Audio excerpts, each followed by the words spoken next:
Hello and welcome to the RWBY podcast. We are talking about Volume 4, Episode 9, 2 steps forward, 2 steps back. We are 3/4 of the way done with this volume, and I am 3/4 pleased with this episode. I am Mediocrity 4. It is me, high-powered, our esteemed moderator, and I have a coffee cup full of wine and a mostly full bottle of wine. So life is good. I am Dudewuttheheck. I just got back from work, and if you know anything about me at all, you know I am way too fucking excited about this episode.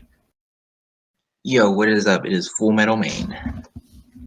From out the bottom drawer, it's Sakura Card. I get it because it's, socks and you keep them in the bottom drawer because, they're on your feet and it's the bottom. I always kept mine in the top drawer. And he's at the bottom of our podcast list because he's alphabetically the last. It's perfect in every way. The puns are so deep. Like, Barbara would be so proud of you, dude. Well, I mean, I could either put them in the bottom drawer or I can put them on the door. But then, Ayo. Oh. It is a closed podcast. Gross. All right. So, first of all, I will say that this episode was very good. I agree. I don't fully agree. Media is probably one of the more dissenting voices. But all 3/4 is still pretty good, considering some of the other episodes we've had. That's a 75% average. That's good in my book. Yeah, it's pretty good. It's like Tyrion. Yeah, this episode is a good diagram of Tyrion's tail. It just kind of falls apart at the end. Even though it's actually 3/4 of the way through the episode. Does not fall apart at the end. And then, it gets better I know. At the end. I know. The end is one of the good parts. Yes. But part of the group did split up. Yeah. Yes, for the better. We'll get to that later. Okay, so let's do just a quick overview of what we got. Yeah, let's get Crow's possibly last dying eye view of this episode. Oh. Trigger. Oh. Trigger. They said people like grapes. They lied. Yeah, Crow does not like grapes. So what do we get this episode? We get Tai and Yang fighting, which I felt that fight scene was a very good fight scene. Even though it wasn't really a fight, they're just practicing, but whatever. Yeah, it was well choreographed. No, it was good for training. I wish that it had a better musical accompaniment because I love Rocky.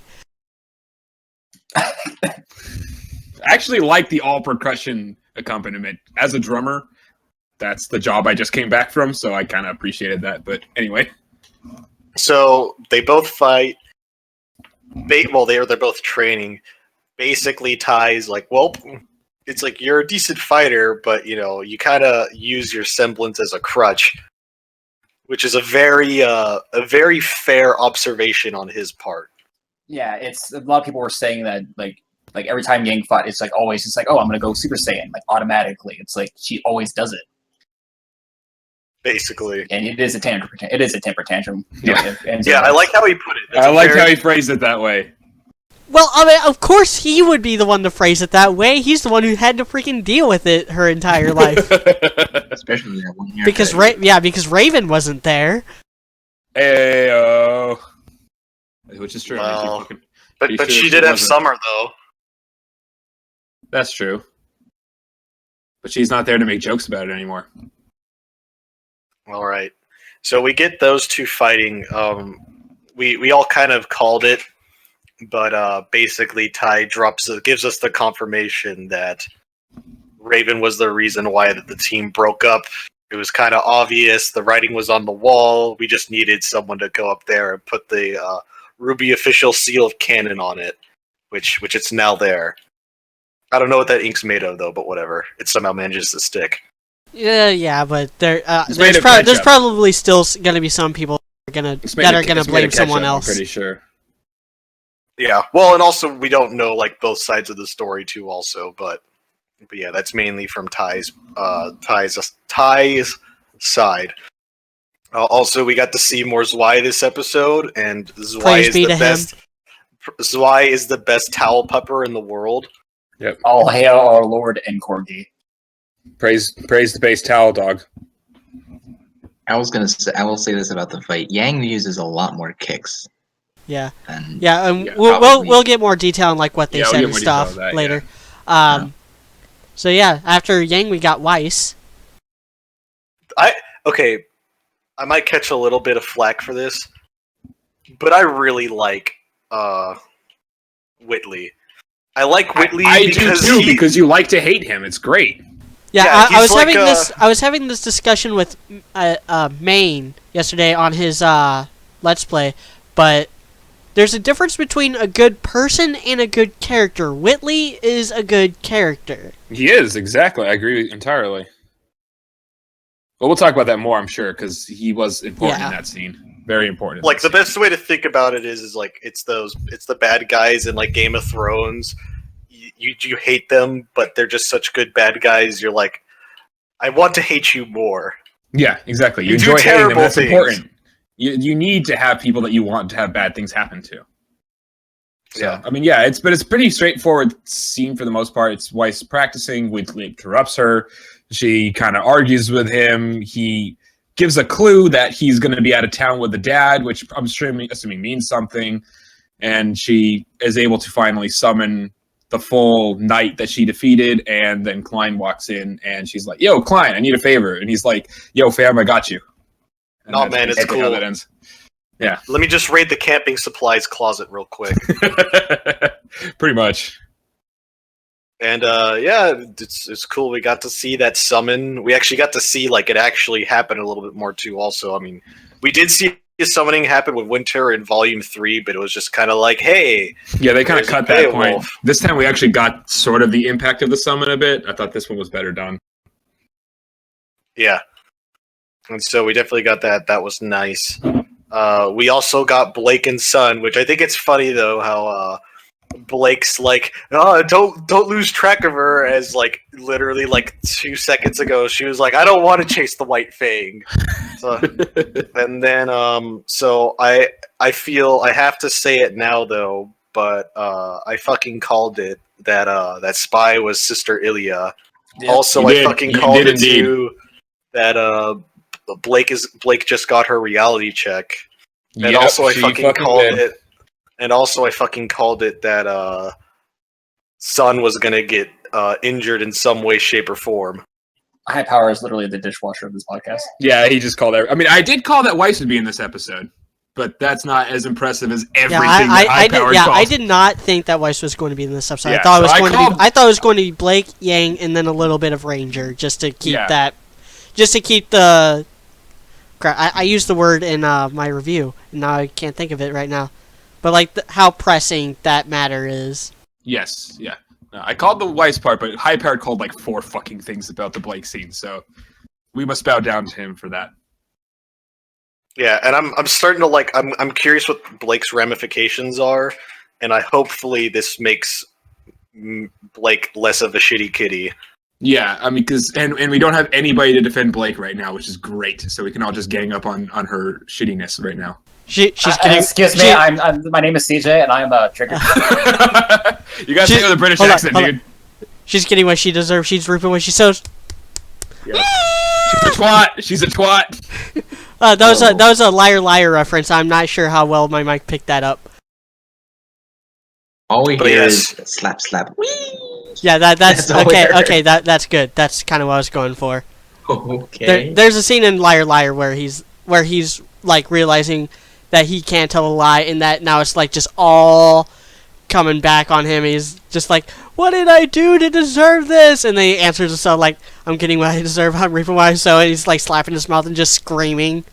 So he's like, well, I guess he's not like Penny, because Penny never screams. Yeah. No. But Yeah. No, Liar is one of my all-time favorite movies. At least I've as never far as seen it. comedy as far as comedies go. Jim Carrey. I'm not a huge Jim Carrey fan, actually. Anyway, then Yeah. we get Ranger.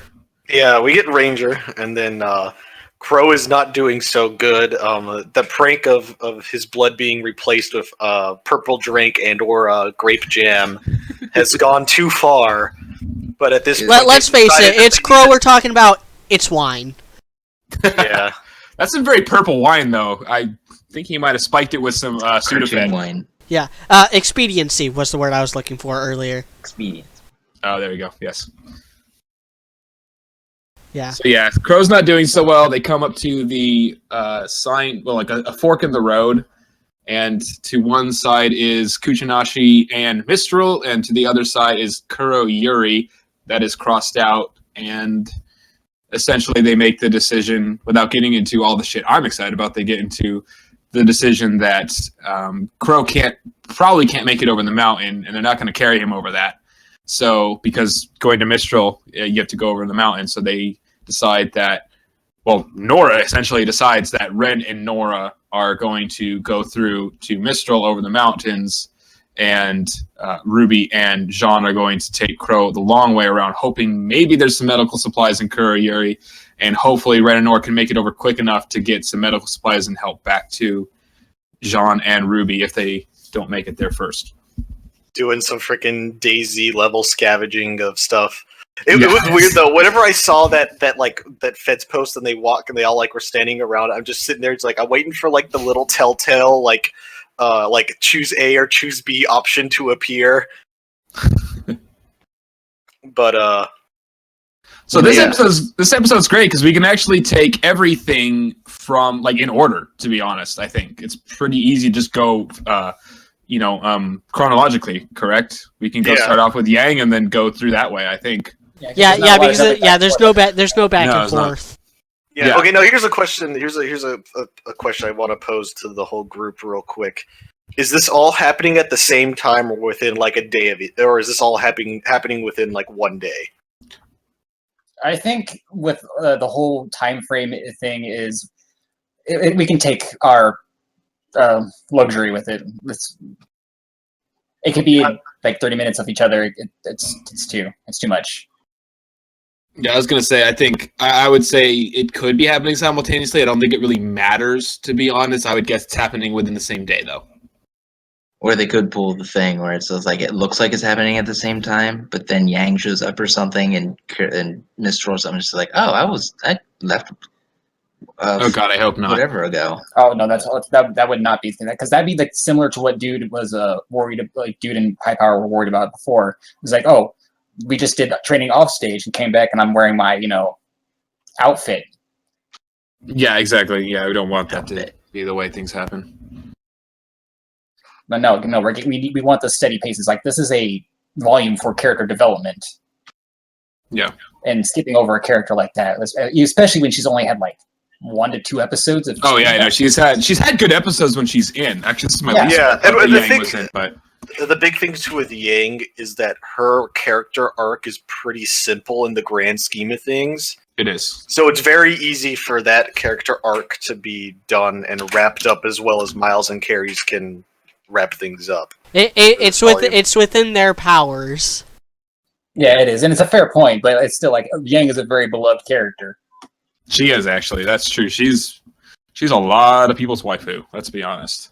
I can't even. I'd say her and Pierre are probably two of the most loved. So, I mean, So let's talk about the fight. Just the whole Yang and Tai part. First of all, I will say that it's Bernie's the voice actor for Tai, right? It is indeed, yes. He is spot on. He really is. I mean, He's been talking for a living for a very, very long time. That's a good way to describe it. That is pretty much what Bernie's been doing for many, many years. Not to mention, he's also a father, so he can has that to go back. Yeah, he can actually he does. Yeah, he does. And he does in real life have that kind of relationship with Barbara Dunkelman, Yang's voice actress. Yeah, no, and he does play it very well. I feel like Barbara played her part well as well, and I like the fight scene was good for a training scene. I mean, it's funny how we had early fights in this volume. We complained about the lack of impact.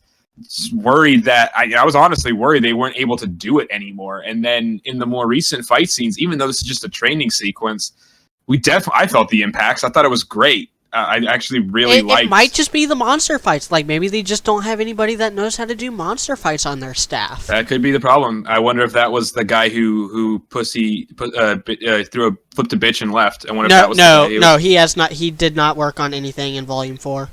Oh, he left. Okay. He left long before then. I'm saying, was he the guy who was good at the monster fights? Like, was what I'm saying. Oh, I don't think so. I don't think so.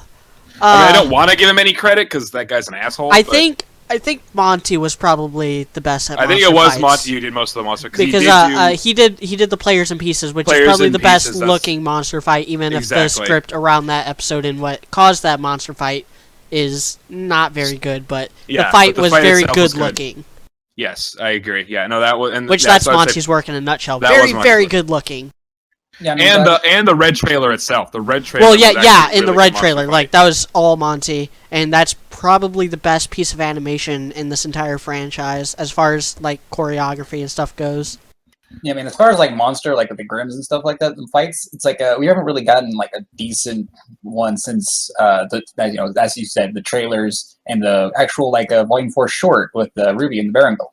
No, yeah, it's really that funny was pretty what- good, but that what- still but can't hold a candle to some of the earlier stuff. Yeah, but like other than that, it's like Alrighty. other than that, it's Yeah. like oh, sorry, go Yeah, ahead. I got to put the hammer down on this. Yeah, We moderating gotta like get a back boss. on the episode. Okay. Yeah. Anyways, this fight scene looked good. Okay. Yeah, it looked good. It sounded good. There was good moments between both of the characters.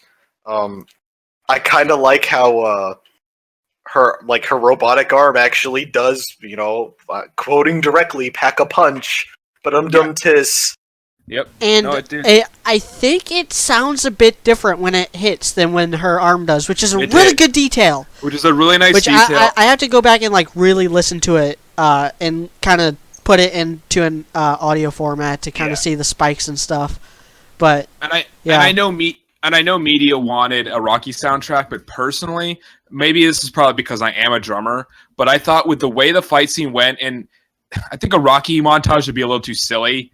I like the seriousness silly, because of the seriousness of what Ty was saying, not only about Yang and about Raven. It was actually a fairly serious scene, and the fact that the fight actually had a lot of impact, I thought the percussion only soundtrack was really clever from Jeff. If that was Jeff who was doing it, it might have been. I think it was, and I think they reused a track. I can't think of what it's from. I think it's actually from the food fight. Like that like Oh, little yeah, drum that's roll that possible. like Yeah, you're right, yeah. That I think I you're think right. is from the food fight. I think you're right about that. That's very cool. But anyways, I liked all of that about it. That's actually probably my least favorite scene of the four, but I still thought it was very good, which to me is an example of how much I enjoyed this episode. It was my second favorite of the four, and I think we both have the same number one. Yeah, we better. Yeah.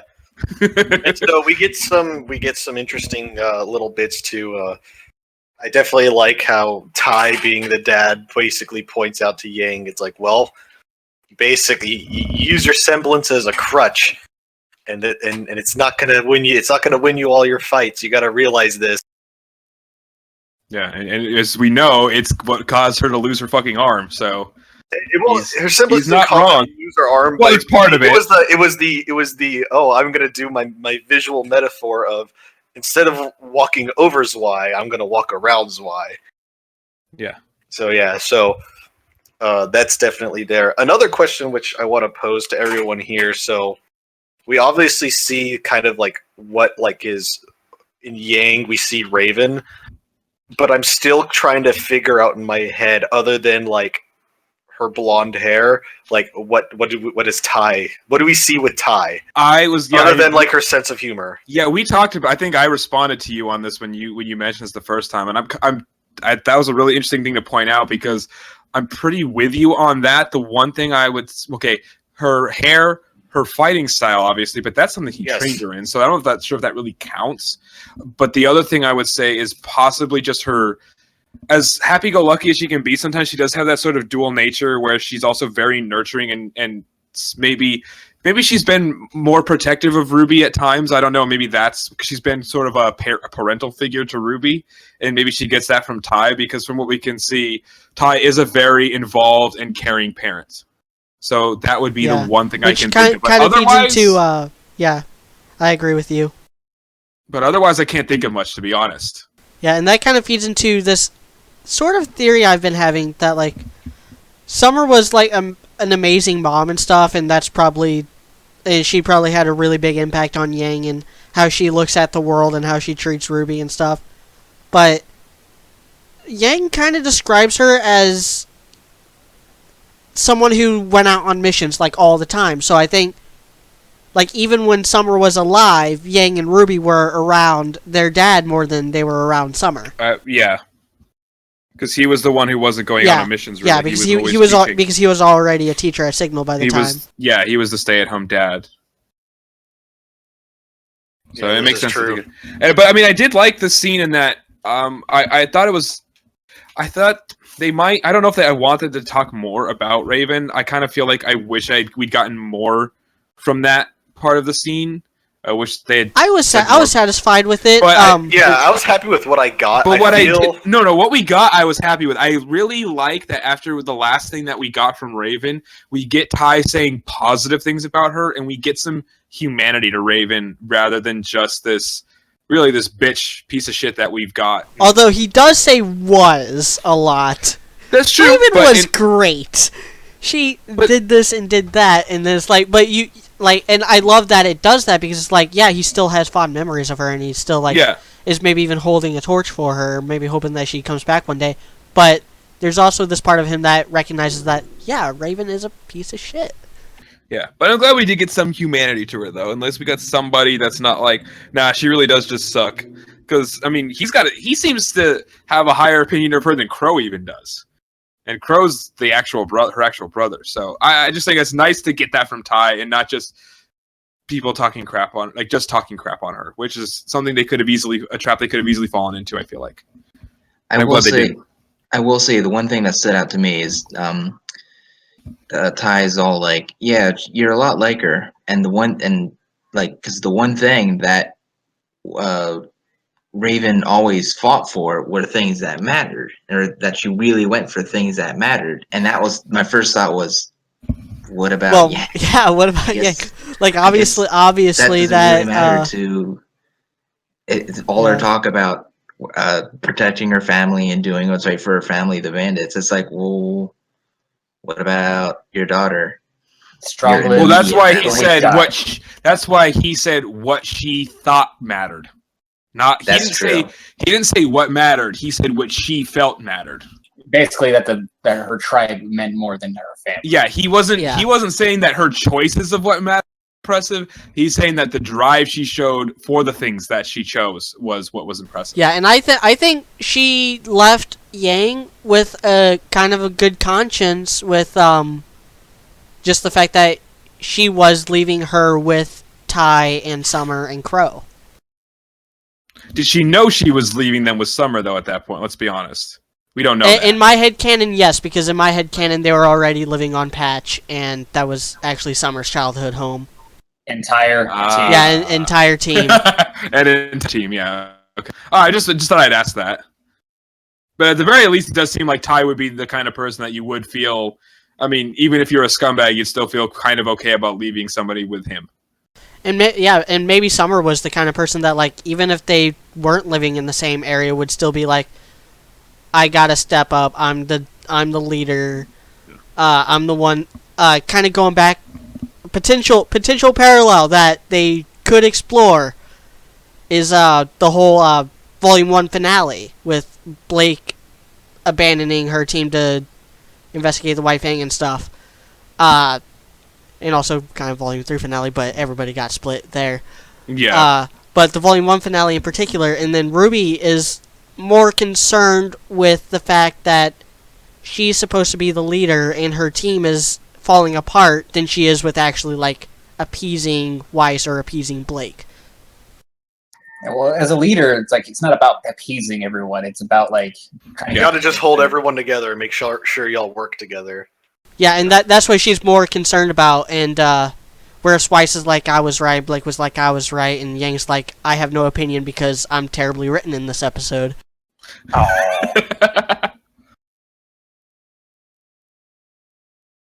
But yeah, so we definitely get that confirmation with Raven. We definitely can talk more about like what that means or the implications of it. I think Media, you're on the right track with parallels to like what Blake is doing. That definitely seems pretty reasonable in my book. My book isn't very big. It's like 3 pages. But still, It's there. It exists. But yeah, and I think Ty is trying to make his case for trying to take that title of best dad back from Gira. He needs to hurry. He needs to do a lot more than that. Still pretty close. No, it's close. I would say it's close between them. I think Callie's got best mom by a fucking long shot. But Gira and Ty can actually battle it out. Are you sure Jox isn't out there? I mean, he's, I'm kidding. I'm kidding. All right, so is there much? I mean, that's the thing. Is there really that much to talk about with that part of this? That's sort of what we were kind of expecting to get, and we got it, and they did a pretty good job with it. Is there really that much more to talk about with this part of the episode? I'm just happy that he's not finally opening up about Raven, because he was so closed up about it. He was just like, well, now that as so many people have been telling me, you are an adult. Yeah, he still had to I am an adult. Yeah, he still Hear had me as I go to buy alcohol and participate in pornographic acts legally. Okay, wait. Let's go back on this. I zoned out a little bit, and then I came back to that.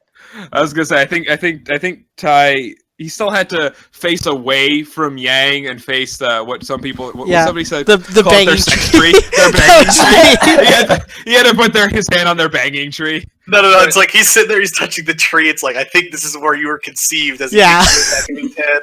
This is why I can't look at you right now. This is actually generally how whatever. It's like we would just train together, and next thing you know, like our clothes were off, and it just happened. Okay, it just happened.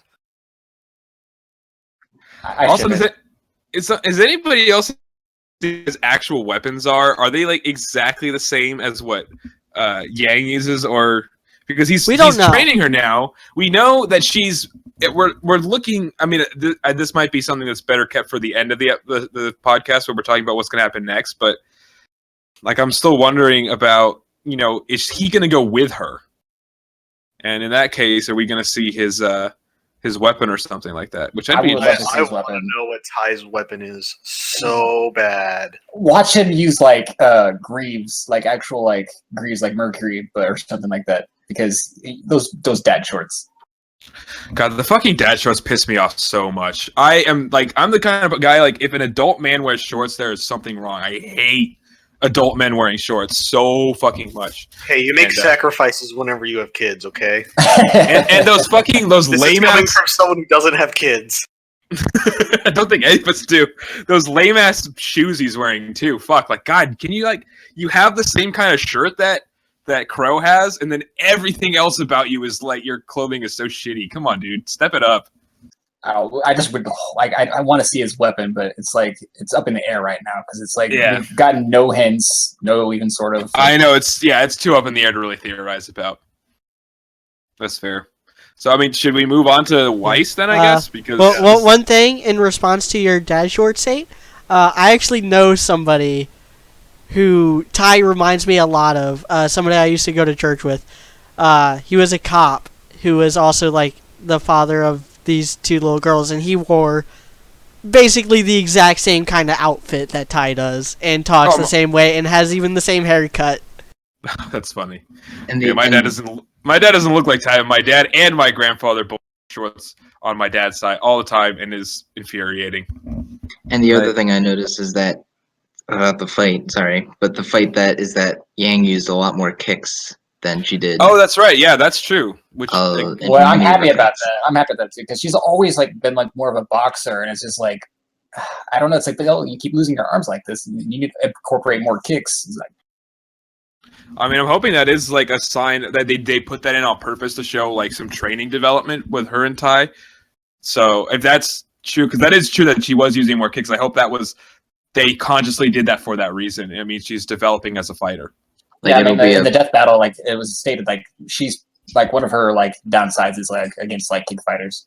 I mean, I've always thought that a lot of people deserve to have upgraded weapons. I always have wondered why she would not have both gauntlets on her arms and her legs. I don't see any reason not to. Yeah, I don't know about that. I do know that the kicking thing is something that Monty said outright after the yellow trailer dropped. He said he basically said that she was having a lot more trouble with the twin that had the Yeah, bladed the heels. Yeah. So basically, and that he that was hated going and that animated was going kicks. and that was going to be important later on. So I guess the next Yang against Mercury is going to be a little bit more, Start again? have a bit more metal in it. Well, obviously.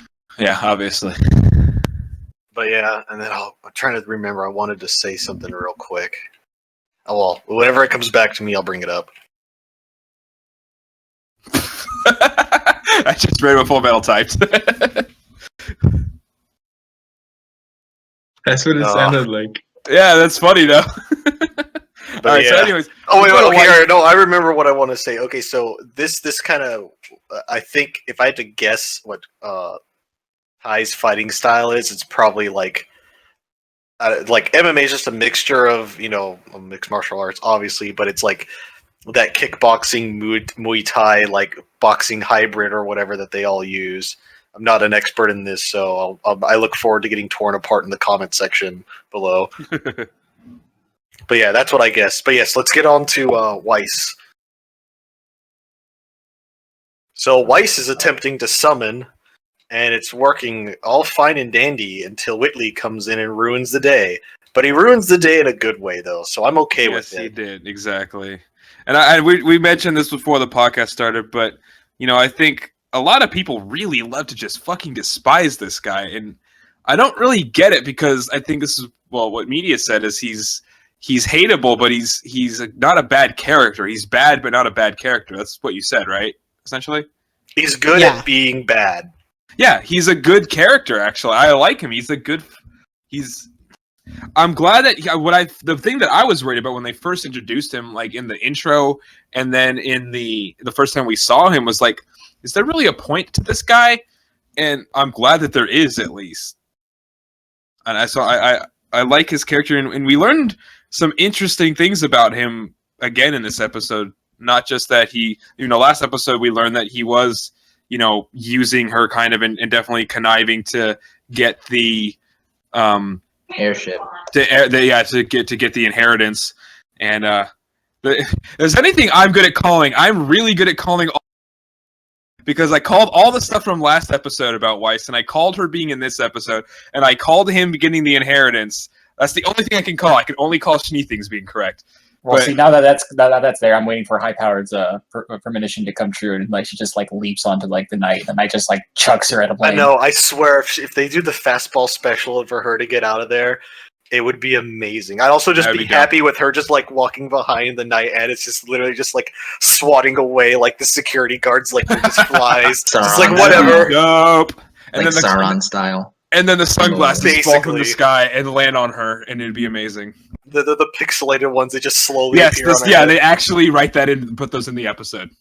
No, my favorite thing would be if it's like they're swatting away the guards and they bring in a Schnee paladin and the knight just grows to envelop the paladin. Just like, oh, okay, we need something bigger. That's not going to work. Yeah, exactly. But no, the conversation was interesting because Whitley does reveal that he and Father are going out to meet business partners and business people and shit like that. So that basically means that I'm assuming that's hinting that she's going to have a chance to escape. Pretty sure that's obviously what they were doing. And so she he finishes. wants her gone. He wants her gone. Yeah, Or I it'll think, be yeah, I think he does. Like they both kind of know that they hate each other, obviously, and she's better off just leaving, and he wants her to leave anyway. So He does. Yeah, he doesn't care what she does. he kind of does a little bit of a Crow, but in an opposite way. Like, Crow wanted to follow Ruby when hinting where she should go. Whitley's like, hey, look, we both know you don't want to be here anymore, and I don't want you here, so we're going to be gone. Go leave now. That's a good time to go. But the other thing he also revealed is that what I thought too, what I always thought, and some people thought that he could fight. It seems like he's not much of a fighter at all, and neither is Jacques. And that was actually something I theorized about him because the way he looks and the way he acts was not like he doesn't ever seem like he knows how to fight. And we essentially got that confirmed when he says that what Weiss does is barbaric, which essentially means being a huntress and summoning and fighting and all that sort of thing. Which I have grievances against that. I'll get to in a minute. Oh, I can see you having grievances against it. It doesn't necessarily make sense that he doesn't fight at all. Well, no, that's not the grievance. Oh, really? But no, either way, I actually like that. An army can do. I mean, what can an army do that one person can't? I'm just sitting here. It's like armies are made out of a bunch of one peoples. Yeah. I'm just sitting there thinking, see what one person can do. Mediocrity 2017 are made out of one. Here's the thing, though. So it's like, that'll be the tagline for this podcast. That should be. Armies are made out of one peoples. Yeah, it'll be a picture of Weiss, and then the caption will be like, "Armies are made out of one peoples." You better do that. But no, I mean, that's another thing I called. I called that like weeks ago that Whitley was not a fighter. Yeah, I'd like that. I'm realizing how right I was about so many shits. And I don't think it's that I think he's more like Jean in the way that like he has the semblance and stuff that Weiss and Winter do, but he never trained. He never fought. Yeah. And I've been saying this since we found out who Jacques really is, that Jacques is not a huntsman like we all thought, and that he doesn't have that semblance because he's not a Schnee. He's a businessman. He never had that kind of training. Unless his weapon is like a briefcase or something. Which is interesting that he was so cocky that he really think Weiss couldn't get away. I don't understand that. If Winter was able to escape, why shouldn't Weiss, if he can't even fight? What does he really... I mean, I guess that's just points to his overconfidence that he thinks that they're not strong enough to get out. See, I actually said this in one of my reviews, where like Winter and Weiss went through like the same thing, but the key difference is that when Winter did it, there was no crisis that brought her back home. Yeah. So like, imagine if like Weiss were just out there in the wilds as a huntress. There's nothing Jacques would be able to do. He'd still take her inheritance away and give it to Whitley, but that would just further free Weiss to do whatever she wants. Oh, actually, now that you bring that up, Media, for some reason I'm getting some like strong like Toph Bay Fong kind of vibes, like where Jacques was gonna have to actually send people out to bring her back. I like that. Fuck yeah, Toph was the best character. Well, no, second best character in Avatar. She was my favorite. She was my favorite. Toph is best. Get out of here. That could actually be the best written character in that show was fucking Zuko. That was the whole reason that show was so great, was Zuko's character arc. But Toph was my favorite. Toph was my favorite, but you can't argue that Zuko was the best because he was the reason the show was so great. Fair point. I will take that. Okay, let's get back to the Weiss part. Sorry. But that is a good point that you make, though, that could be a plot point in the next volume, that Jacques Schnee basically sends people after Weiss to bring her back home. That could actually be a very good plot point for the next season. That's true. That's actually very true. He has to invent a new way of metal bending. Yeah. she has to invent a new glyph to pass down on the Schnees. Yeah, exactly. And then she has to travel the world and to train people to learn how to do it.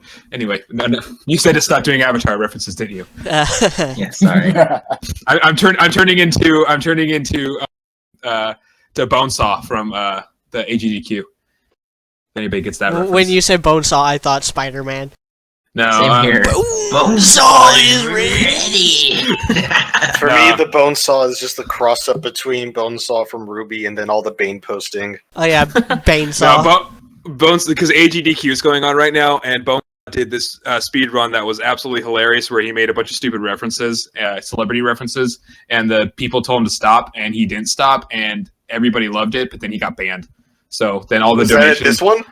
No, at the last one, and then so he's banned from this one. So all the donation send-ins are people just putting Bonesaw's name on everything. So the runners, like for Shovel Knight, the name was Bonesaw, as everybody picked. Heck. Yeah. If you have not watched that speed run, it's Bonesaw doing Summer Games Done Quick 2016. Him doing Jack and Daxter, funniest speed run of all time. I'm not even kidding. I might watch that. I've watched it. My brother and I have watched it 5 times together, and it's still funny every time. Okay, but back to RWBY. Get back on track. Back to RWBY. Hold up a second. The best speedrun that you should watch is the Shut Up and Jam guidance speed run from like 2014. That's amazing. But yes, I'll watch that. Anyway, But okay. yes. Enough AGDQ. Back to RWBY. But yeah, I mean the Weiss scene again. It's to me it's again very similar to the Yang scene in that it's just a little bit of development. We learned a couple new things that are nice to learn. The fact that she's got a chance to escape, and Whitley is not a fighter, just like Jacques. And she learned how to summon again, like some development in her training as well. Same thing with Yang. Yang's learning to kick more and all that sort of thing. Weiss is able to do a full summon, and it's done well. And she's basically ready to go because when Klein shows up, she's like, "Yo, Klein, I need a favor." I got you, fam. Yeah, he does the "I got you, fam" nod basically. We have that camping supply closet still, right? And he's like, "Yeah, I think we do." He'll find it somewhere. It's like the 57th closet, but he'll find it. But yeah, I mean, You that's need to what I grab liked the cake about. butler as well. Like, that's the one thing I like about, like, I kind of wish they did this more often, but it's hard to do it consistently. But what was nice about, like, this episode was we got all the girls. Yeah, we got all four, and it felt smooth, and none of it felt forced to me personally. I thought, like, I got to the end, and after I got done fangirling about the end of this episode, I was like, holy shit, we got all four girls, and it felt right. Like, I didn't feel like they were forcing anything down, because they basically gave us what we needed for each part. It was just a bit of development and a bit of moving the plot forward, and I thought it worked. It's kind of like the whole, like, whenever you're writing, it's like, you want your writing to be like a woman's skirt, not too long, not too short. So, like, they were the screen time was just long enough for all these characters, and it was packed with enough information. Yeah, and just stuff happening. Yeah, Yang deservingly got the most because it's been so long since we've seen her. No, I agree with that for sure. But I mean, and Weiss's scene I like too. I pointed this out earlier, and media gave a great explanation, so I'm going to let him explain this because he's way better at this than me. But I was like, I liked how I noticed that Weiss was acting extremely mature during this whole scene. She was very calm. Her voice just sounded different than normal. She wasn't yelling even when she was upset at Whitley. I mean, yeah, sure, she still slammed the door in his face, but she was much more calm. She's like, "Are you jealous?" Like, it just, the voice sounded different, and she sounded. I know you're gonna have like an explanation for this media, but even compared to the things you're gonna say, I still feel like it's even more mature than usual, and I feel like that's a sign of some development for her as a character. Yeah, it could be, but the thing he's talking about is, and we talked about this before the podcast. So Weiss has this control thing, where when she's in control of a situation, she's really calm and really like focused and sounds really mature. And when she's not in control, that's when she like acts out. That's when she projects on other people and has temper tantrums. Like going back to the Emerald Forest Episode stuff. 7. Yeah, going back to the Emerald Forest stuff even, where when she saved RWBY from the Deathstalker, she sounded really calm and stuff, and chastised RWBY because Weiss took control of the situation from RWBY at that moment for a few minutes, and then in the next episode, she's like acting out because RWBY is back, the one that's back in control. She's the one that got named team leader, and Weiss is not happy about that. She thought that she deserved it more. Which kind of goes to show that RWBY actually deserved it more, because not everything's going to go Weiss's way, and when it doesn't, she summons Porpotus on party members. Yeah, well, I mean, I guess what I liked about this too, and it was that I guess one of the differences that she was put in a position to not be in control. I think there's a little bit more smugness with this one, because she knew exactly what she was about to do. Yeah, no, I agree, but I think it was like still even afterwards, even when she's talking to Klein, she still has that calm and controlled voice. Yeah, but like I know you don't watch Dragon Ball Z, but a lot of people do. When Vegeta fights Android 19 and goes Super Saiyan for the first time, he's like, "Tell me, do you feel fear?" And it's just the cockiest, most self-assured Vegeta had ever been. Which is saying a lot. Yeah, which is saying a lot. No, no, that's true. I just mean, like, one of the things I liked about this was that in the previous episode, she was put in a position to not be in control by Jacques. They took away her inheritance and, basically locked her in a room. And in most cases, she would stay how she had been recently in that, angry, not in control style that she gets in. But instead, after crying just for a little bit, she immediately calms down. And the next time we see her, she has put herself in control. And she's been able to overcome, instead of trying to just headstrongly get back in control than the way she normally would, she kind of makes her own control by just saying, I'm just gonna do something different. I'm gonna do something my own way. And all it took was her moving her bed just a few inches. Yeah, exactly. Good for her. Very proud of her. But I'm gonna slightly rearrange my room. That I don't understand. That she could have just walked over to her sword and picked it up. Or Master just picked it up. I think they wanted it to be like, oh, she's making more room to summon, but then it's like, is she though? Is she? How much room did she just make? Yeah. Well, I mean, if you look at the intro, it's like it looks bigger than what she actually has. Yeah, I'm with you. Well, I think that I don't know. I'd have to. I know I've watched the intro way too many times, but I think that's not her room. That part of the intro was in. Yeah, okay. Because if I'm remembering correctly, there's like 2 windows, so it's like more of an auditorium or something. A sitting room, because that's what she was doing. She was sitting. Yeah. Anyway, but I'm happy with the White's development. She was actually a character I've liked, and I like to. This is again same thing with Yang's scene this time. What we needed, got a couple little bit of tidbits of information. We see her maturing. Same thing with Yang. Not too much to say, but it was good. Yeah, Yang. Well, why did I say Yang? Well, whatever. It's what we all call. It's basically what we all call that. Why? But yeah, it's nice to see. I'm pretty sure we can say that. It's nice to see that Weiss has made up her mind and now she knows. Well, we don't know what she's going to do, but she probably knows exactly what she wants to do now. Yes, yeah, and that's nice to know for us to be able to feel that confidence. Now, is she gonna just catch the next plane to Mistral or something, or run to? No, she's gonna fly there on a Nevermore. She's gonna. Well, I don't know why she would go to Mistral. What does she know? She'd go back. That's true. How did Tyrion know that RWBY was a Mistral?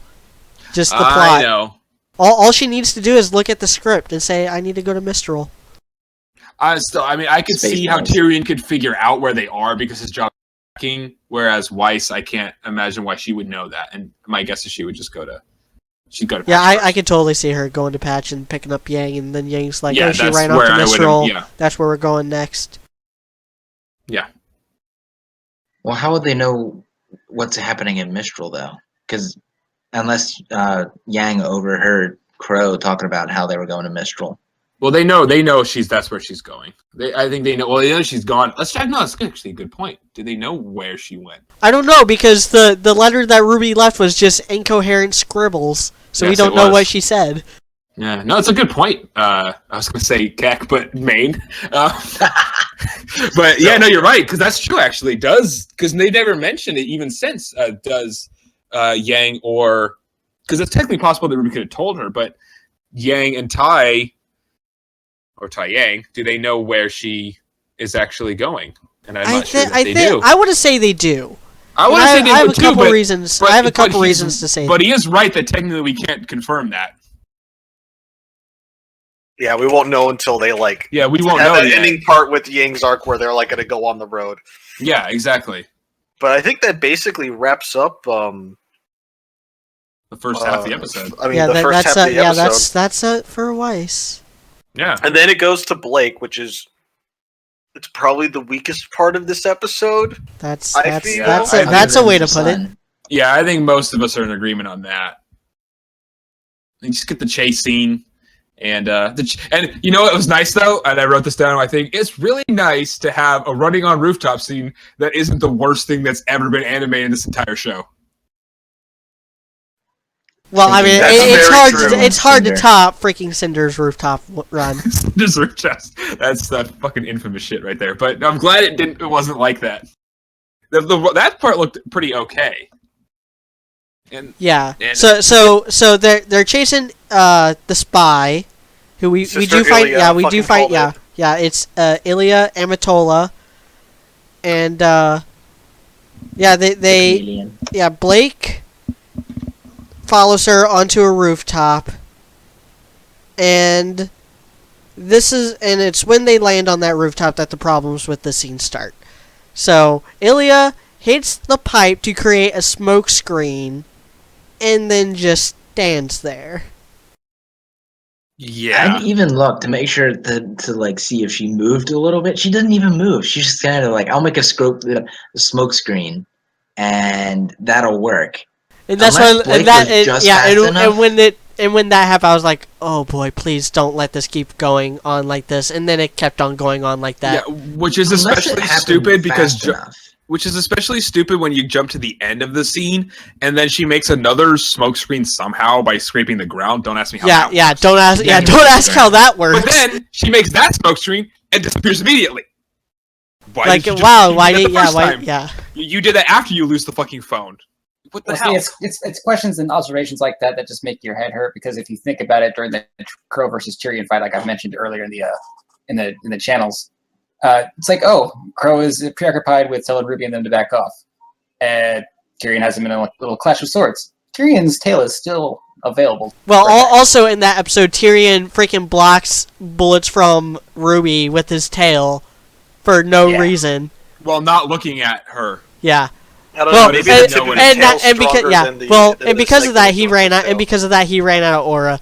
I like that part in Fatman Falling's video on that. Like, oh no, if only I didn't block all those bullets unnecessarily with my tail, I might have enough aura to not have my tail cut off. Yes, that's true. So, anyways, back to the Blake scene where they just stand there for a bit, which is weird. Can one good thing you said about this? Ilya's cute. Like enough said. Yeah, And, now with yeah. the Ilya does have a really cute design, and Yeah, I also like a how cute, her- also a actually- cute name. I actually hated her design, and I think her outfit is stupid. Just saying. Well, I her outfit is personally- kind of dumb, but it's also that might not be her default outfit because That's her- that's that's her that's sneaking supposed to be suit. her stealth suit. Her stealth suit, yeah. The Yeah. stealth suit looks kind of lame, to be honest. I like how in that part, Sun was like, she's not even a Faunus, and then she like changes colors and shit. Okay, so I have a theory on that, and we'll get to that later.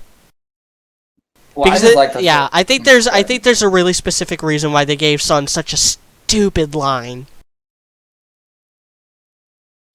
It's like, I Also, just like the fact. Oh, okay, never mind. Go ahead.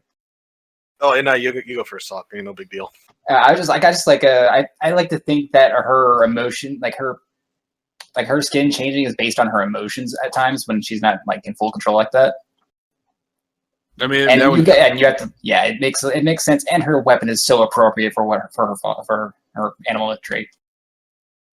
Yeah, I like the weapon. The color changing The is weapon's kind cool. of weird because the color palette that they chose to use yeah, it's they- really yellow, like the bright green and yeah, blue. the bright neon colors, like Yeah, neon it's green very and wavy. neon blue, It's very neon wavy. red and neon orange. yeah, that did not look good because they didn't match it to the fact that it was nighttime, and they matched everybody else's like skin and color and everything. But then when she changes color, it's like there's no context of the fact that it's nighttime. Which I very mean, fluorescent. it could be purposely like bioluminescent. But my guess is no, and they're just fucking it up. Because let's be honest, that's usually the answer. Yeah, that is the answer to a lot of As, complaints in as reviews. much Like, as all of us love the show, I mean, we wouldn't podcast if we didn't love the damn show. But the answer is probably more that they fucked it up. But yeah, and here's the other thing too. So I also like how this is also one like issue I have is the like the inconsistencies with like how quickly like aura runs out, because Sun like Yeah. summons up like 4 people to like body slam Ilya, and then Blake's just standing there, and then Sun's like, "What are you doing? Grab the damn I don't know. phone." Maybe that headbutt like took out 90% of his aura. Yeah, you never 'Cause he know. also took a headbutt Yeah, earlier. there's a lot of little things wrong with this episode. Well, Aura's bullcrap anyway. I just ignore it. Yeah, I mean, Or yeah, it's like how power the, levels. Yeah, it is like power levels in DBZ. It is just It's absolute there bull. only when it matters. yeah, no, because I don't know how he got hurt. I don't understand. Yeah, that just didn't make sense. The whole standoff was ridiculous. The end result, I'm happy with technically. Yeah, we'll get to that in a second because I have a couple more animation grievances with this episode. Go ahead. Yeah, Okay, go ahead. so Hold on. and now, Do I have to dust off your soapbox? sure. I'm getting the soapbox. Okay. Okay, there's your Let me soapbox. compose You're myself free for to a go. second. Lots of soap. And now a new segment called a new episode called "The Mysterious Case of Blake's Disappearing Sword." Oh fuck! I didn't So notice that. yeah, so and I was talking to CJ about this right after the episode dropped, and I didn't notice it at first. CJ noticed it first, so kudos to CJ. But Well, he does in this- spend a lot yeah. of time looking at Blake, I'm sure. So. yeah, I'm I was gonna sure. say, he was probably staring intently at Blake. Top kick. So when the scene is set up last episode, I don't think Blake has her sword. I'd have to go back and look at that from last episode, but I don't think she's I will supposed to go have. do that for you right now. Yeah, I don't think she's supposed to have her sword in the scene. And she doesn't use her sword at all in the scene. Yet, there are several shots and several instances where her sword is strapped to her back, and then it just it disappears and reappears. And I was talking to Sock about this earlier. It's like Cinder's mask from Volume 2, how it kept on disappearing and reappearing when she was taking out the CCT. The guards at the CCT anyway. And with that, at least you know in your mind that Cinder's supposed to be wearing her mask, so it's just you just chalk it up to an animation error. With this, if it's not an animation error, it is a plot error, and it does put a lot of confusion because does Blake have her sword? Does she not? Why is it, if she does, why isn't she using it? And there's other little nitpick stuff like that I won't harp on too much. But Ilia's mask, it goes from cracked to halfway gone in between shots. Then there's the sun aura thing. There's another bit where she's holding nothing but her weapon in her right hand, and then in the next shot she's holding her weapon in her left hand and holding the scroll in her right hand. And that's when Blake kicks it out of her hand. And there's also some confusion about whose scroll that is. Is it Sun's that Blake threw at her from last episode, or is it Ilia's scroll? And if it's Ilia's scroll, why did she take it out? In fact, even if it's Sun's scroll, why did she take it out of her pocket? She didn't have it in her hand before. But yeah, it's little animation stuff like that brings this this fight down. Yeah. By the way, it's a plot error because she does not have the sword at the end of the last episode. I am okay. Actually, now. that would make this an animation error. If she doesn't, Okay. if she doesn't have her sword at the end of last episode, then it's an animation error that she has it at all in this episode. I was gonna And say, it wasn't Yeah, supposed you're right. to That's a be good point. there. Okay. I was gonna say, because he said, why So, would yeah, Ilia that- have her yeah. sword out, or have her not her Yeah, sword, her weapon. the phone out? It's The I would think it's to call for help or something, or to be like. But she was "I've been trying found," to. But or she was something. trying to run. Yeah, but she can run and call at the same time. No, I think that's Sun's scroll that she took. Yeah, because we of don't. the We don't fight know. thing. We don't know. I'm gonna assume so because, as you all know, I am of the opinion that Adam is on Menagerie, and that Yeah, I am picture too. is of Adam. That I would am make not. sense. I was actually guessing think. that he's not, but now the more I see all of this happening, I'm starting to think you guys are probably right, and he probably is. By the way, I just posted in podcast my Yeah, screenshot. yeah, I saw it. You can see that it's not there, so. Yeah, the sword is definitely not there last episode, so it is an animation error, and it's something Which I that guess is slightly better. yeah, because when you're when you're binge watching this volume, or when you're watching the DVD release or Blu-ray release, you're going to notice that it's just an animation error. But watching this a week later, after last episode, you kind of forget little details like that, like I did, and then it causes confusion. Yeah. It makes the whole scene less coherent. Yeah. And so many things that are wrong with that scene animation wise. Like, the choreography was lazy, I think. Well, okay, lazy is a bad word to use for anything in animation because I know animation is really, really hard to do. It's uninspired, I will say. It's uninspired. I thought some of it was like so awkward that they're just standing there. Why did she choose to attack when she did? I don't know. I feel like there's a lot of that where it just didn't feel right. Yeah, and a lot of it's like Blake goes to move for an attack. Ilya swings her whip. Sun goes in for an attack, hits Ilya. Ilya backs off, swings her whip at Sun. It's just that kind of like on loop until Sun finally gets hit. Yeah. And there's also, breaks I will between say them, this too. is it's not like a constant, continuous stream. It's like, whip, block, I'll whip again. Yeah, it's very like it's very awkward and sort of choppy. Yeah, I think this is the weakest fight in this volume so far, even weaker than the Geist fight. Which honestly, I like the Geist fight. I just did not like how the Geist fight ended. Yeah. Honestly, this was so bad. I don't even consider it a fight. I don't even consider this a fight. It's down there with the RWBY versus Cinder from. Why is this part of this episode reminding me of Dance Dance Infiltration? It is. It does feel like that. It is seriously reminding. It is seriously. This is like 4 instances where it reminded me of when Cinder hacked the CCT.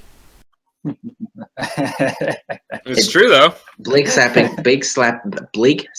Sun is more of a fight than this fight was. Oh my God. That is so true because of the triggered internet people. My emotions are in jeopardy. Please. But yeah, I do like how it ends. I just wish maybe it was a little more coherent or fluid in how it got to that end. A lot more coherent. Sun taking the hit. And better animated, especially when you get the other parts of this episode that all look fine. Like you got a great fight. The fight between Tai and Yang was awesome. Yeah, it was a great little training bout. It's like there's somebody different worked on that scene than worked on this scene. It's the sad part about it is there's probably a person to blame for it. To be honest. But yeah, so this is what I like too is Blake got her reality check this episode. Fuck yeah, she did. Yeah, she's like, oh no, not again. I'm getting all my friends hurt. Yep. It just especially keeps the blonde happening, ones. man. I don't have any more places to run to. God damn it. Luckily, this is all my blonde friends. It's just Yang and Sun. Now that they're hurt, I don't have any other blonde friends to get hurt. Onto the white-haired people. Weiss. Yeah, onto Weiss. Where's she gonna run now? The shippers die. And I would say Jean, but RWBY Chibi already confirmed that Blake can't tell the difference between Sun and Jean. So. God damn it! I need to watch that. Are you sure you're not? It wasn't RWBY Chibi. It was in I don't know what episode. But yeah, there's a it wasn't the episode. It was some news people got like there was a RWBY Chibi episode before that where Blake is talking to Jean and she's like Jean's like kind of confiding in her and Blake's reading and she's like that sounds like nice, son. Character. Yeah. Jean's like having the existential. You're not the one with the tail. Yeah. Yeah, are you sure you're not the one with the tail? It's when Ruby's like talking about how she had a crazy adventure that she starts fighting a Grim in the kitchen, and Jean's like, "Do you ever feel like you're just there and you're not really important?" All right, how do we? And she's like, "Not really, son. Like, son. Not really, son. Like, I'm Jean. Like, oh." And then like there's a beat, and then it's like, "Are you sure you're not the one with the tail?" Yeah. But yeah, because I kind of like that guy. So here's the thing, though, where Sun got hit. So he got hit like no, he didn't get hit in the arm. He got hit in the chest. I said heart. Yeah, like where the heart is. It wasn't the heart though. Yeah. No, that's where your heart is. Yeah, it is on the right side for the heart, as in the left side of his body. Yeah. Because the part of your heart that you feel is the base of your heart, and the heart's at like it's angled in towards your spine, and so the main top part of your heart's actually very close to your shoulder. I forget. I took an anatomy class, so I know these words. I was but gonna I say forgot. anatomy lesson today with high powered. But yeah, so speaking of high powered anatomy lessons, so from what it looks like, Sun was shocked by the attack. Now, like, is Sun now on the level of Sun's injuries? It's probably nowhere near as bad as what Crow is in right now, but it's probably reasonably serious. I mean, so the worst thing that could happen is the electrical shock that he received could have put him into AFib, which means your heart beats, but it doesn't beat like it should. So it's just churning around blood in the heart, so it's not actually pumping blood like it should. A ventricle fibrillation. Yes, that word. No, it's ventricle afibrillation, not a. Yeah, that's that's what AFib stands for. Or what could happen too also is that a lung could have been punctured and collapsed, which is also not good. It's not immediately fatal, but it could easily kill someone in a reasonable period of time. Or, more likely, based on what we know about this show, they're not really going to tell us exactly what's wrong with him, and he's just hurt. Yeah, he's just hurt. He's just hurt. He's got plot sickness. He's got plot sickness. Exactly. That's what I was thinking. Oh wait, here's the best part. I guess Bella Mama's gonna have to get some one-on-one time so she can practice medicine on him. Yeah, when you said another anatomy lesson, I thought you were talking about the picture you just posted in the podcast of Callie. Oh, I thought that was Callie. the anatomy thing you were Callie, ultimate waifu. Callie Milfadonna. Oh, I also will say this too. Also, so whenever chameleons change color, they will change color for social reasons. They also do it for, if I remember correctly, what I read. They'll also do it for temperature reasons, and they'll also do it for like territorial disputes and like displays of dominance or whatever. As well as good old-fashioned camouflage. Yeah, and good old-fashioned camouflage. And so I will say this is Ilya's a cutie. Even though she looks like a generic RWBY character, though, she still is pretty adorable. Actually, in my mind. okay, and she looks like Barriss Sophie from Clone Wars. She does look like Barriss. Yeah, that's so. That was true. my first thought. Like, hey, it's Barriss. That's it who was she Barriss reminds Sophie me from of. Clone Wars. Yeah. Yeah, it's the Clone Wars. That show is so fucking good. Can we have a tangent about that show now too, High Power? No. I would feel left at out. the end of the podcast, maybe. You haven't. Who hasn't watched that show? Yeah, after I the don't. podcast. That show is amazing. If you haven't Yeah, watched Sock it, doesn't you watch should Star watch it. Wars. I don't think we He can be doesn't watch friends. anything Star Wars. I watched the first 3 movies and I just finished the last 2 like the last week. Sock, watch Yeah. the Clone Wars TV show. I promise it's amazing. All of us agree on that. Mm. Anybody It's watch? really good. It's really good. It's really All right, good. okay, let's roll Yeah. this back in. So, I mean, I think that basically covers it all for the. Yeah. For, The end for result Blake was segment. good. How they got there was awful. I still like the whip. I'm just saying. Oh yeah, no, the weapon's the cool. Whip was cool. Oh, the whip is a weapon. Super dope. Absolutely. Yeah, especially considering she's a It chameleon. actually, and sorry, this is another Star Wars: The Clone Wars reference, but it reminds me of the whips that the slavers used in. All right. That's what it reminded me of. I think it's also That's an probably analogy what it's too, supposed to be. because of like a of the the chameleon's tongue or whatever. Yeah, that's what I was getting at. Yeah. Oh, okay. Actually, I need one thing to say before we switch teams. Raise of hands, especially to the the listeners here. Raise of hands if when that mask cracked in half, you thought it was Neo. Nope. No one did. Nobody. A Only small you. part of me wants Neo back in this show, but I have a feeling she'll never show up again. Yeah, I was Really? like Neo. Oh wait, no, it's not Neo. I got my You hopes. thought it was Ilya, but it was me, Neo. Neo the whole time. JoJo references. That's an investment of an anime right there. Oh no, I only know it from the meme. I don't watch the show. And I Oh, don't you think I should. will. It's a very manly show for manly men. Yeah, I kind of want to. Yeah, a lot of people have been saying that I should get into JoJo because I love just the absurd action series like that. All right, so now we get the final scene. And the best scene. Yeah. Okay. Okay. I'm just gonna clear the floor for Dude right now because I know he has a lot of stuff to get off on his chest. Yeah, me. So- You have to see your soapbox. Yeah. So, dude, Well, you is can- if as you long can- okay, you can you can talk s- how much you want for a short period of time, but no theorizing. No, I know. Well, then I get my soapbox again during the theory. Hold on. Of course. Well, one thing We all though, gotta- I tried saying this earlier, but Ilia Amatola, basically means a rainbow. Like that's what her name means. There we go. Nice. That makes Yeah. a lot of sense. I mean, at least they're keeping the naming. Which thing is pretty which is a good thing. consistent. Which is a good name for a chameleon. Like Yeah. Very true. kudo, freaking! I love the names in this show a lot of I mean, times. they do. Yeah. So kudos to whoever they pay to come up with those names. Oh yeah. and let's the just Gira and smile. Callie No, names too. kidding. Awesome. Random name generator.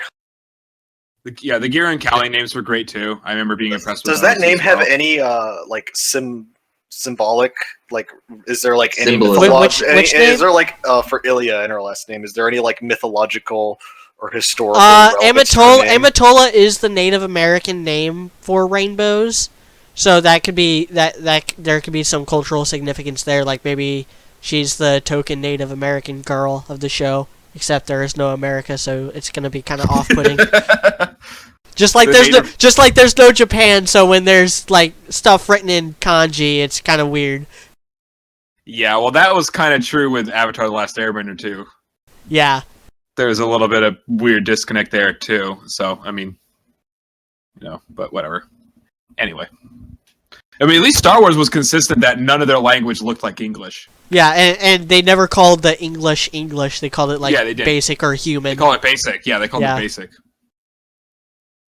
So anyway, so yeah, we can get to I thought it was kind of also a little slightly nice thing, like not nice, but like clever thing how they had Blake saying hold on, son, and they cut to Ruby telling Crow to hold on, and so they're just carrying him through a really like desolate looking like pathway.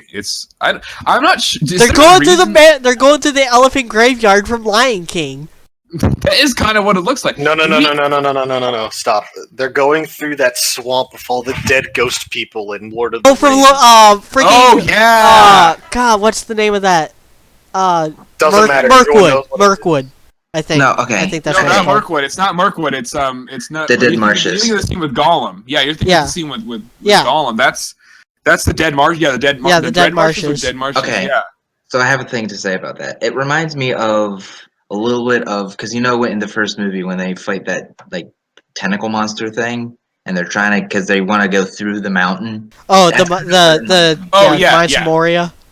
Yeah, that's what it reminded me of. And I was half expecting, like in my mind, I'm replaying what's his name, Gimli, being like, why go through or around, or why go over the mountain when we can just go under it? I was like, that's what they should do. They should just dig under the mountain.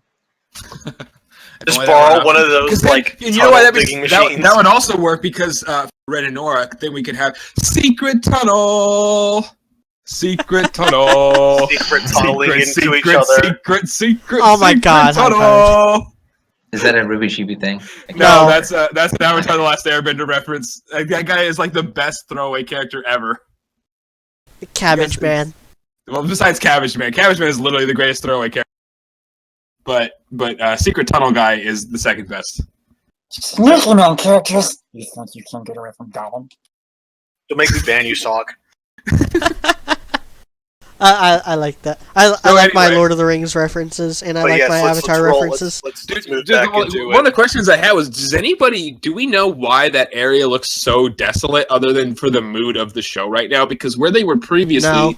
Yeah, okay, I was going to I mean, say... maybe they're just walking through a marsh or a swamp. I mean, I understand. Yeah, I don't like, think- I Because just wondered if Mistral is a there's a- freaking shithole. It does seem like that, doesn't it, huh? That's basically the impression I've been getting of Mistral. But anyway, so Is it from, like, the world They're going through southeast Missouri. I just thought of something. Don't you just mean Missouri in general? No, the southeast part in particular looks like that. Really? I just thought of something. Yeah, there's like a lot of floodlands there. Gotcha. The okay, so it's like in the last episode, Crow was like, Ranger was like, we need to get to Mistral, we need to warn the headmaster, and Crow was like, no, he already knows. So there was really no reason for them to go to Mistral, but now they have a and it's just kind of like they traded reasons. Like first they were going there to warn, now they're going there because Crow's injured. So it's just Well, kind of like, Ruby's hero complex is still like even if they already know what's coming, I can still go there and help. Yeah, exactly. Well, yeah. That's the same thing she did with Crow in the fight scene. And I agree with that. There is that little weird thing where I honestly thought this episode would be them getting Crow to like a village or something like that and leaving him there and continuing on themselves to Mistral. And I had that thought in my head right up until the Renora development started, and then I didn't care anymore.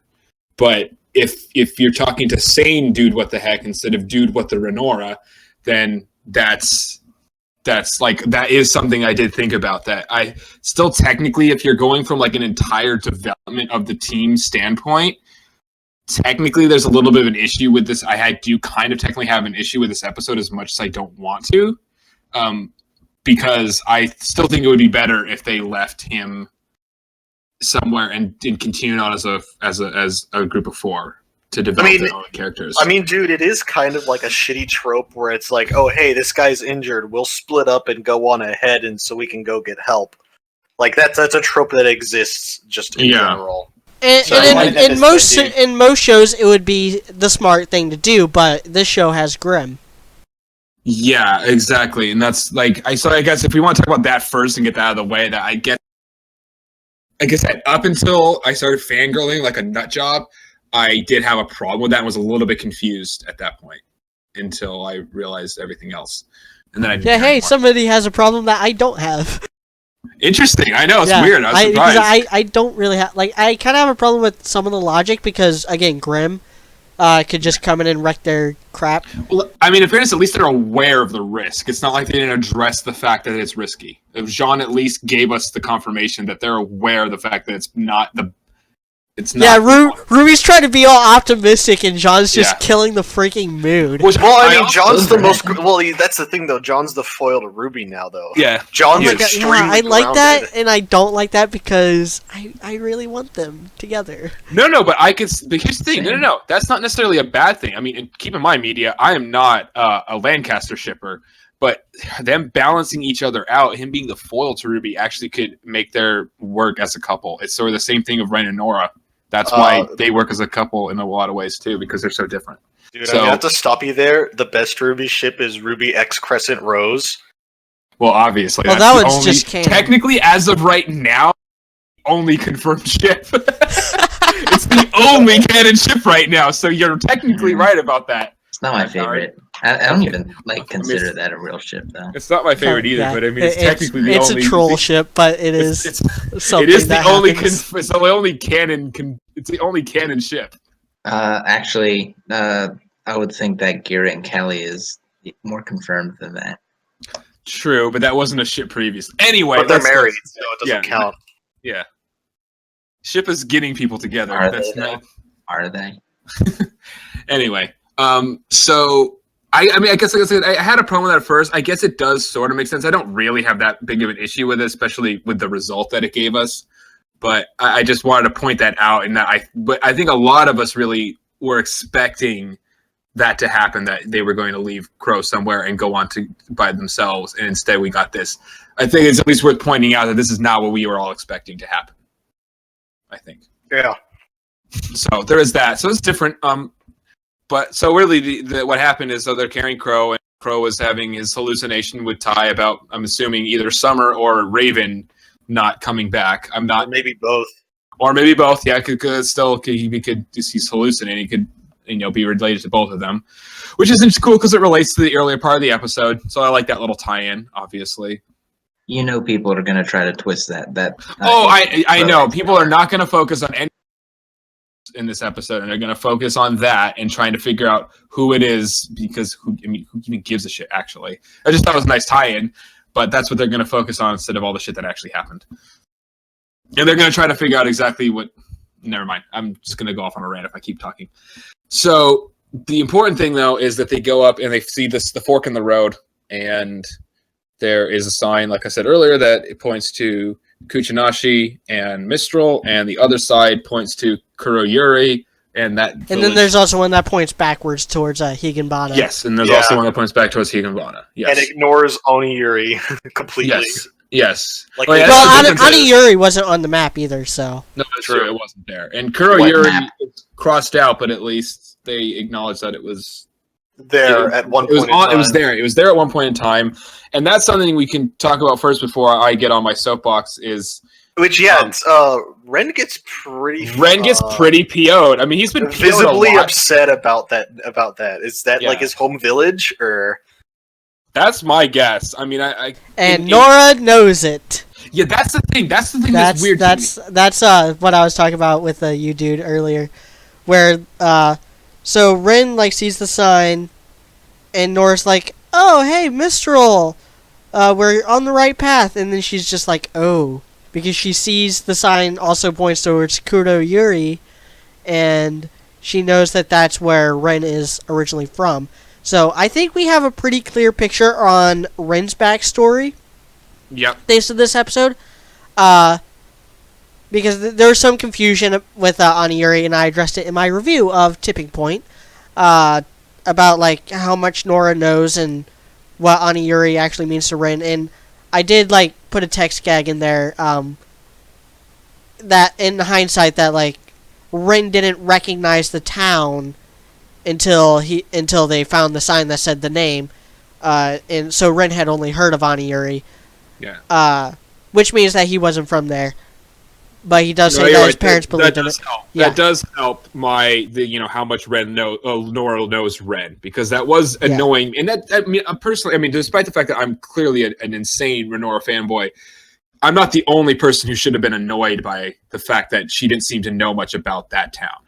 That would have been a weird plot point. And this is what I think happened.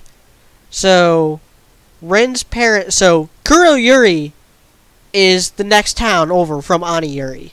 Yes, and it does rhyme. So the people from Kuro Yuri probably were people that were like involved in Aniyuri and were like maybe helping build it. Maybe Ren's parents were even like architects on it or something. Then the big Grim attack, singular. Everybody like gets out of there. They just like leave because it got attacked, and they're like, it's not worth it. What's the next town that gets hit? Kuro Yuri. Yep.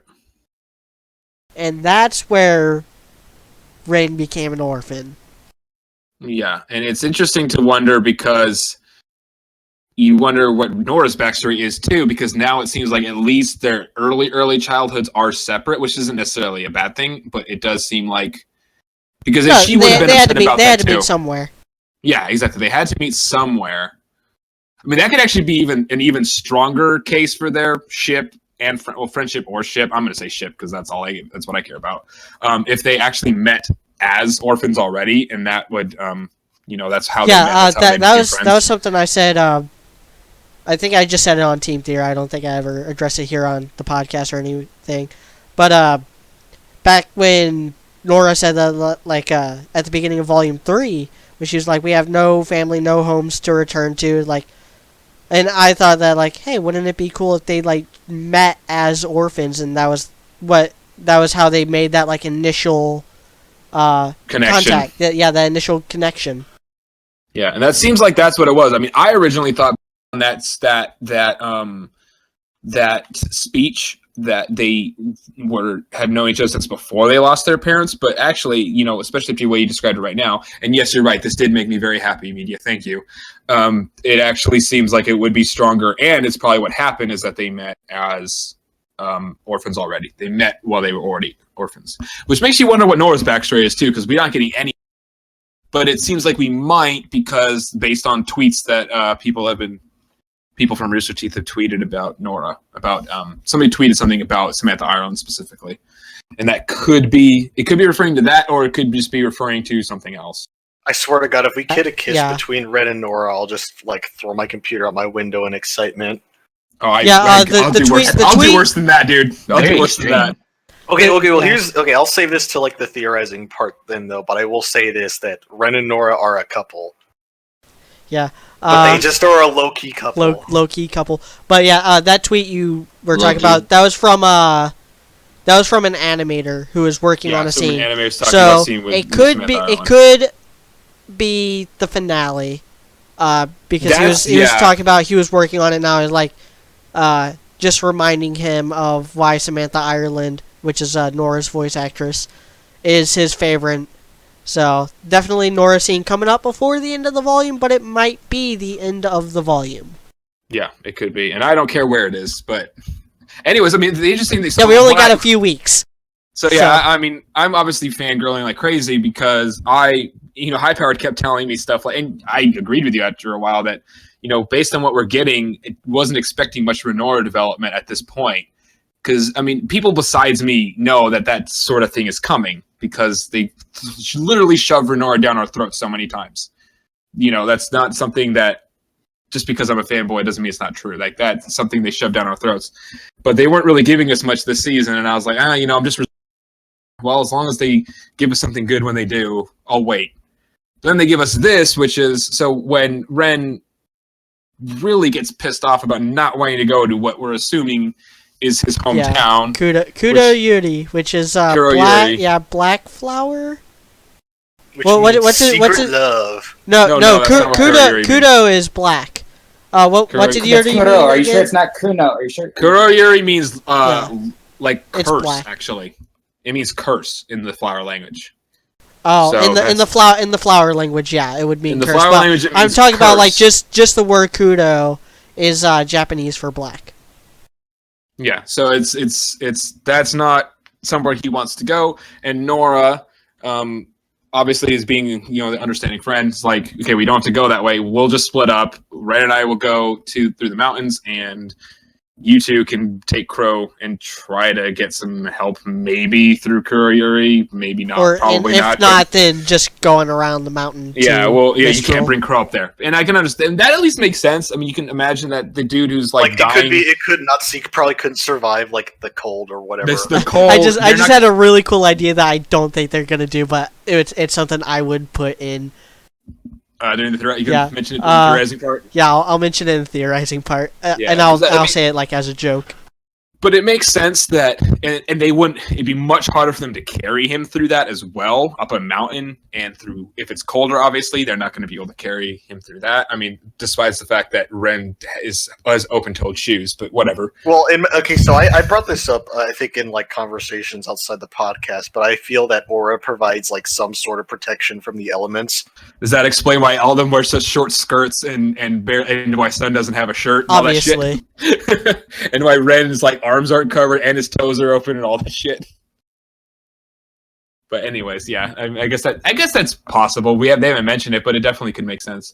But anyways, nothing but animation will explain why they sleep in full like armor and stuff. That's also true. I mean, they did in school, and now they do. But I like the wake up animation. I mean, that's kind of like, oh, I'm awake. Let's go. I mean, that could slightly be explained by the fact that they always want to be ready in case there's a fight.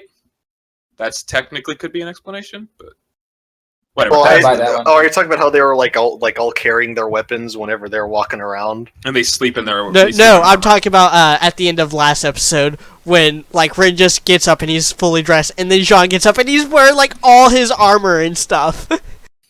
See, like my worst thing is like, okay, so I can't. Like, and, I mean, no wonder RWBY had shoes off. It's like I don't even want to know what their feet look like after that. If you don't no wonder RWBY had never seen the freaking Pumpkin Pete sweater until episode 1. Yeah, always wearing armor. Like, yeah, they're always sleeping in like full uniform. Yeah.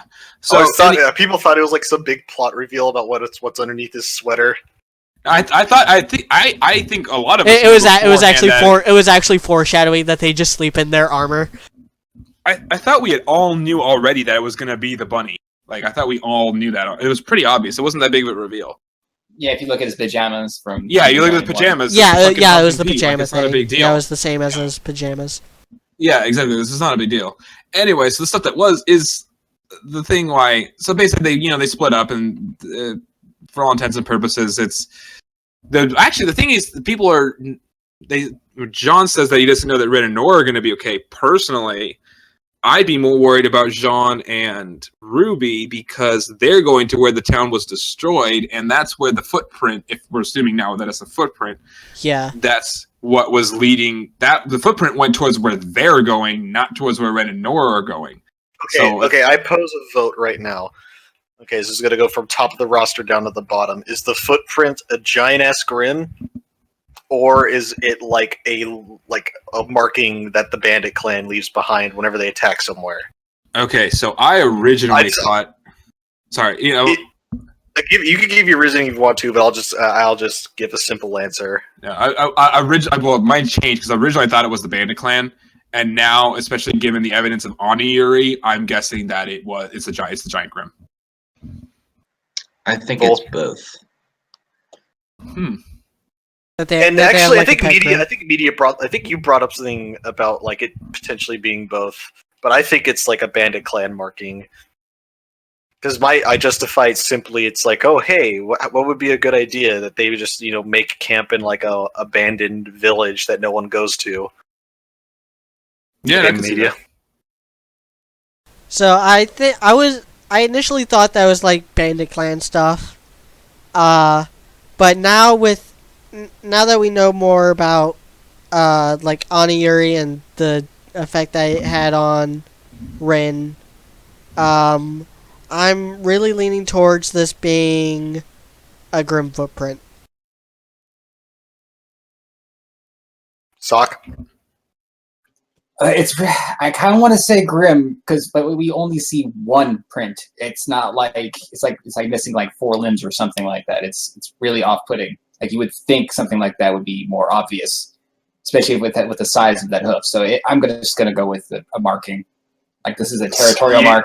You make a good point, Sock. That's a good point, actually. Yeah, that's a good point. I could see it being either, honestly, because it still could either way. It could explain why Ren and Nora recognized it. And it would make sense either. They can make it make sense either way, to be honest. So I'd be fine with either if they just do it right. I forget who brought this up, but I'll say it shortly, and I'll compound on it later. But I don't know if it was one of you guys here, or someone in the Discord we were talking with whenever the episode ended was they floated the idea that like because there's so much bad JoJo around the Bandit clan, like maybe it awoke some like apex level grim, and it's just constantly just following them around. Yeah, that was something that I suggested. That's what you were talking about with it could be both. Yeah, which actually would be kind of cool. But yeah, but that basically is kind of the end for that part. Yeah, like the music swells up like ah. Oh then shit! Cut the credits. XDDDDD. Yeah, so I'm gonna save my entire soapbox then. Next time on RWBY. Okay, the thing I was excited about, and I'm not the only one who could see this because somebody posted this maybe like a week ago or less than a week ago, but somebody from Tumblr pointed out that Ranger has gone through Shion, Higambana, Oniyuri, and these all have names that mean something in this Japanese flower language. Shion means remembrance, and that time was when Jean was watching the training video of Kira. That was the episode Remembrance. Yeah, that's the correlation there. They went through Higambana, which means abandonment / never to meet again, lost memory in the flower language, and that is the episode where they have the scene with Raven, who abandoned Yang and Taiyang. So there's the correlation there, obviously. And then they went through Oniyuri, which means wealth, which is where the rich people tried to build a new city, and they failed. So there's the connection there. And this is before this episode even aired, and the person made the connection of the fact that there was somewhere in Mistral a town called Kuchinashi. Yeah, that's from the World of Remnant. Which is from the World of Remnant, which this person didn't even know this episode was going to be like this. That means secret love in the flower language. So they were theorizing, and they had a picture of Ren and Nora at the bottom of the page. And I'm all like, oh, please let them go to Kuchinashi, right? Well, it turns out, yes, they are going to Kuchinashi alone! So, I'm very excited. Very, very excited. Cue celebratory, like, confetti. Yeah, I know. It was crazy. Celebrate good times. Come on. Come on. Yeah, I was Alright. like, oh my god, yes, thank you. I forgive everything about that terrible previous episode with Crow's Campfire. I don't even care anymore. Thank you, writers. Like, it's literally like you're building a ramp or like something. You're building a road for Renora. It's like Could they not have. be It's more like they They're have on to. a literal road right They- now. they Yeah, ha- they're have literally to- on a road. They have to like, have so many bad scenes in a row in order to make an actually like great scene. Yeah, and then they're building up to that, and it's like, yes! Because that's so obvious, you know that's what's coming, and I'm so excited for how they do that. And the best part for me, specifically, is the fact that they're alone means that... the thing that always worried me is because they're such an obvious couple, right? A lot of people are like, oh, maybe it won't happen. I think that's bullshit. They're such the type of characters where they just put them together and make them funny and entertaining on the side when everything else is bad. Sort of like fucking How I Met Your Mother with what's their faces, Jason Segel and the other one. But I lost my train of thought.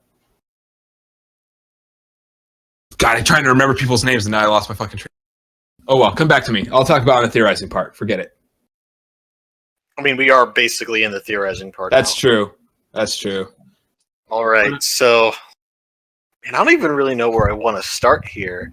Yeah, I mean, Because- because like, you could wonder, the one thing you think of with Yang is like, I mean, she basically, I think the end of that scene is kind of her showing she's pretty ready at this point. She still doesn't realize, though, that she's doing it more for Ruby's sake. It's like to get her back home than herself, which I feel that's something that could be resolved in like another volume, though. Yeah, no, I agree. I don't think that's something that happens in this volume. But I mean, the point is, they basically seem ready to leave, and I guess the only theorizing would be Tai come with her or not, and where do they head off to? Do they know any? Do they have any clue about where Ruby might be? But I mean, is there really any way to know any of that? Is there much to theorize about that? Because I can't think of any way to answer any of those questions. Basically, yeah. Yeah, this is the thing. I can't think. Same thing with Weiss. Is that much to talk about? Because Weiss, do we know where she's going to go? I mean, we all basically agree that it makes more sense for her to go toward like Patch or Vale because she doesn't have any clue where Ruby is. So that means Hell, she could probably go straight back to Beacon. Yeah, go back to Beacon, or maybe, go to like something. I think they're building up for her to go to Ironwood and go to Atlas and join the military. I could see her using Ironwood as like a jumping off point to get to. And then Ironwood would be someone who's probably pushing to go to Mistral. That would make sense because that'd be why she would go to Mistral, and that would can make them how they would meet up. The reason why I don't see her going to Ironwood to join the military, at least, is because she was specifically upset about what happened to her friends, and I don't see her thinking that the way she's developing, I don't see her going to the military as that being a solution. She wants to help her friends. She knows that that's what she was upset about. So I don't see, it doesn't make sense for her to join the military, the Atlas military. I don't see that making sense at all. Well, then just joining Atlas Academy, maybe. You know what I still don't see that making sense. Yeah, we don't because know if that's the same thing. She needs to go back to her team. And that's why Yeah, but Ironwood would be her ticket to go across the globe. I guess. I was gonna say. I don't know. That's just where this volume seems to be going with Ironwood's appearances. I mean, it makes sense from the Ironwood side. It doesn't make as much sense from the White side, personally. But you're right about the Ironwood stuff. It does make sense from his side. Kind of changing thing. I just had a thought. What if the next episode is just Ren and Nora and no one else? Oh my god, don't give my hopes up. You're a monster, man. Don't do that to me. Hey, and you have to wait 2 my weeks. hopes up that high. Because we almost definitely have World of Remnant next week, so. Yeah, exactly. Well, I know we week. have. I said next episode. Yeah, that's true. Yeah, that's 2 weeks you have to wait for any more Renora. That's what the next World of Remnant should be. Ren and Nora. Ren and Nora. Yeah, we could later theorize like what we think the World of Remnant's going to be on. I mean, We can actually do that right now, to be honest. Because I'd rather The go. I'd brothers. rather go through like different stuff because I got something to say about Yang. Just real Okay. quick. Well, I think. personally, I would. Yeah, I think next time we see Yang, I think they know that Ruby's going to Mistral, and I think they're gonna go to catch up. I mean, it'd be the simplest thing. You're right. I mean, like plot-wise, it doesn't really make sense for them to try to figure it out. Honestly, at this point, it would be the smoothest thing for them to just have, because they could explain that there could be an explanation for them knowing where she's going. Rhyming skills. Yeah, like maybe it was on that freaking scribbly letter the whole time. Yeah, exactly. Or Ruby could have told Yang in the couple months she was preparing or whatever. So that all could technically make sense. And I mean, Ty's a huntsman, and Ty did talk to Crow while Ruby was comatose, and so Crow could have been like, "Hey, the enemy trail leads to Haven. I'm going to do something about it." Yeah, so that'll. And then lo and behold, right. Ruby disappears. It wouldn't really make sense for them to try to figure it out. Like, there's no reason for that. Just get them there for fuck's sake. Yeah, and then with Weiss, this is just an absurd thing that I don't think they're gonna do. I want them to like have the knight just chuck Weiss like a fastball special, then for her to summon the Nevermore from Volume 1 and just fly around on that'd it. be so dope. I just don't see that. Well, I didn't say I saw it, but it'd be dope. Yeah, I didn't say it would make any sense. I just said Yeah, it he would said be it was freaking crazy. awesome. He said it was crazy, but it's crazy awesome. So And I mean, they she, could like, easily rationalize it summon, that. Team Funky as well. Summon a ghost form of Well, I mean, we don't know if you have to kill him, but because she was part of that like final kill shot on the Nevermore, it counts. Yeah, no, it's true. It would count. I imagine it. Yeah, would. it was her glyphs that launched Ruby. It was her glyphs that Ruby ran on to drag it up the cliff. I mean, I imagine it should count technically. I mean, we're not going to theorize. About that it was too much, it was her ice that freaking immobilized the Nevermore to I allow would say that it shot to counts. be to happen. Since the beginning. Yeah, I would say it counts. So I guess the more the theorizing would be on the Blake and then the Ranger stuff. I would guess, because we got to try to figure out now whether or not Adam is on Australia. That becomes a much bigger deal, I think, now with Sun injured, and the fact that myself and I think a couple other people earlier sort of thought that that group would start heading back to Vale maybe a little bit sooner, and now that does not seem like that's the angle that the show's going, and now it looks like they're gonna be on Menagerie for a little bit longer, and so now it does kind of become a lot more relevant if whether or not Adam is actually at Menagerie. Most definitely. I mean, do you guys think he is? I know it seems like most people are now. He might be now.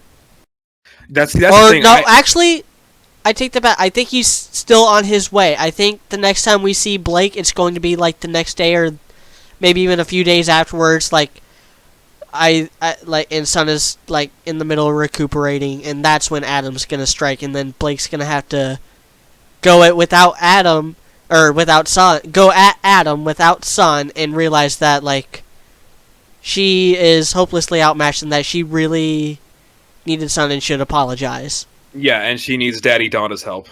Yeah. And we might also get some like exposition from her about why she left in the first place, what she was going to tell Gira. And we need that. Yeah. We do need that. We need to hear what she was going to tell Gira. I'm glad like I said last podcast, I'm glad the writers acknowledged the fact that she needs to tell us that.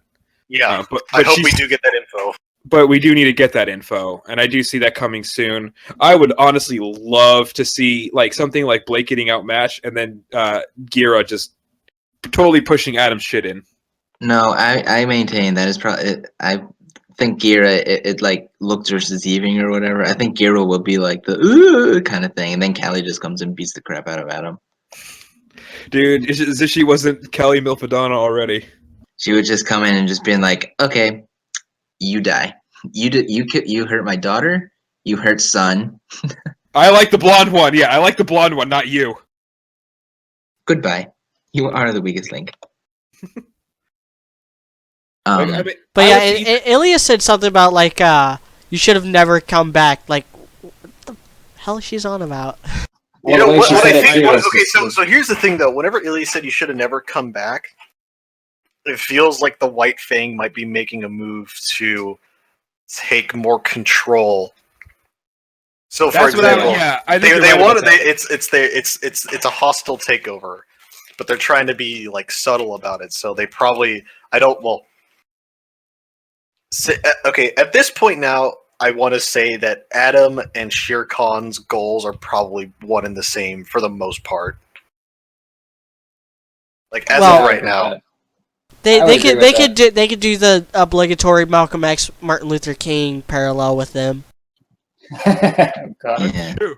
or the I wouldn't call it obligatory, but I mean, yeah, I could see that. well, I call it obligatory because that parallel's been done to death, especially since the X-Men started back in the Yeah. back in the late '60s.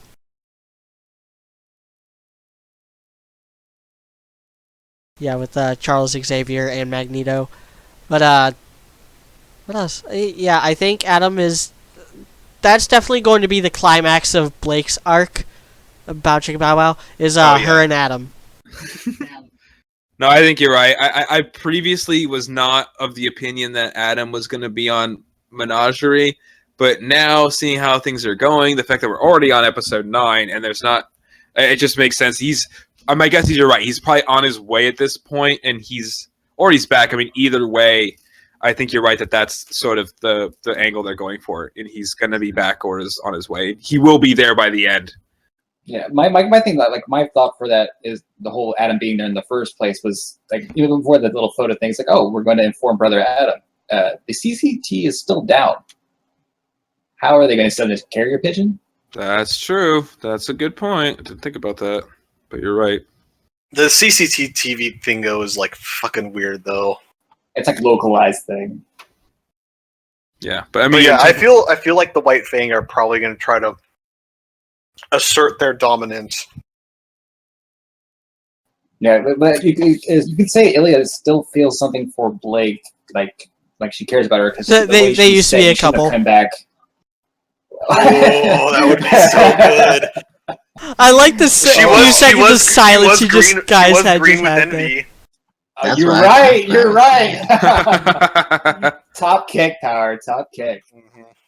Okay, so I have another theory. It has to do with Ren, because he's based on Mulan, and Mulan, at least the Disney version. I don't know if there was like an original version, but it's like she had in the first Disney movie, Pixar or whatever.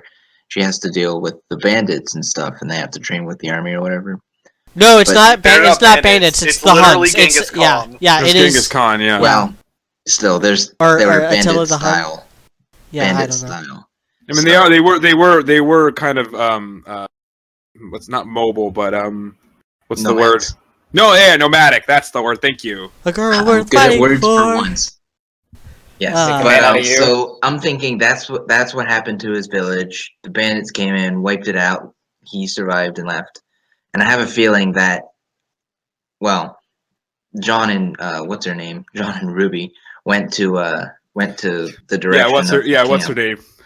But what if Raven, like for some reason, is on the mountain? It's going to be one of those things where it's just like, I recognize that mask, kind of thing. Because See, I see where you're going with it, but I think it's going to be in the other direction. I do like High Powered's suggestion that Raven and the Bandit Clan are hanging out in Kudoyuri.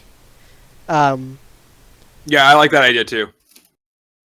Yeah, That'd be interesting. I think next time we see Ranger, which should be next episode, again, like they need to show a little bit of Ranger in each episode until this whole Crow thing gets resolved. Otherwise, it loses expediency. And So far, and- you've been right. yeah. Yep. I just realized there's not been Oscar in the last 2 episodes. well, Yay. he's only been in 3 episodes. We'll probably He'll be on get the him mountain. again next He'll be on the episode. mountain. He'll be like sitting there, like, "Sup, guys?" Yeah, it turns out that he's hanging out in Kudoyuri. He's the leader of the. He's the leader of the. No, Raven's the Raven's the leader of the Bandit Clan. The secondary leader of the There's bandits. no contest. He's in the band. But here's what I think is going to happen as far as Ranger is concerned. So Ren and Nora are going to like go up the mountain, make out, and then like kind of survey the landscape. Nothing's going to Make be out some close, and then they're going to see a huge Grim in the direction of Lakudo Yurdi.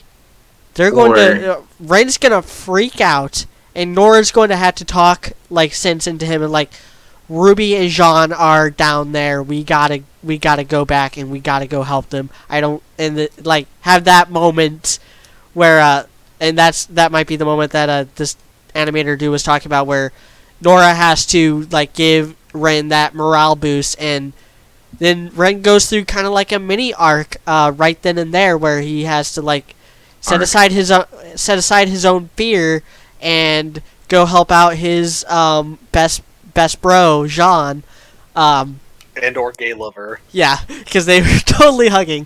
Ship confirmed. But yeah, I must protect my rinsexual army. And so they're gonna go down there. They're just gonna like cut to Ruby and Jean. They're gonna like make it to Kudo Yurdi. They're going to get attacked by this giant Grim, which I'm imagining as a Minotaur. And they're going to just get wrecked is a good word. And super wrecked is also a good word. Yeah, raped is also a bad word, but oh dear. Yeah, but that's something that Minotaurs did, though. No. So I mean, let's hope that if that happens in RWBY, I'm pretty sure. Metaphorically. Yeah, that would not actually happen in RWBY. Yeah, not actually. They're all proud of themselves for having Tyrion say bitch. I don't think that we're gonna go that far. Okay, I was gonna say, kind of like to mirror, like if they don't see a big Grim, I'm pretty sure they're gonna see a smoke columns or something like from campfires and stuff, and he's gonna recognize it or something, being like, "Oh, the bandits are there. That's not good." Yeah, and also this whole like scenario plays out over the course of the last 3 episodes that we're getting, and that's gonna end the sick crow. No. Then the band, like before Ren and Nora get there, we're gonna get like Jean's semblance. We're gonna get maybe a little bit of Ruby Silver Eye powers, but it's actually going to be the Bandit Clan that comes in and like gets them out of there, and then the Spring Maiden is going to like do her maiden magic on Crow, because why else would they set up that freaking plot thread? Oh God, you're right. Fuck. Yeah. Spring Maiden is still hanging out with Raven. A lot of people forgot about that. In the 5 episodes that we've gotten since then. Is that you're right. Raven would heal Crow as like a way to get information on one of the relics. Yeah, like hold that over his head. But yeah, we're gonna finally get like Ruby and Raven interacting, and then Ren and Nora are going to show up and die. No, I'm just and dude, next season's gonna end with a fucking Battle of the 5 Armies status shit, isn't it? Yeah, everybody. Season 6 is going to be the Battle of 5 Armies. Because it's going to be the Bandit Clan, it's going to be the Huntsmen and Huntresses from Vale, it's going to be Atlas, and then it's going to be like Mistral, and then it's going to be like Salem's people. There you go, that's fucking 5 right there. Battle of the 5 Armies.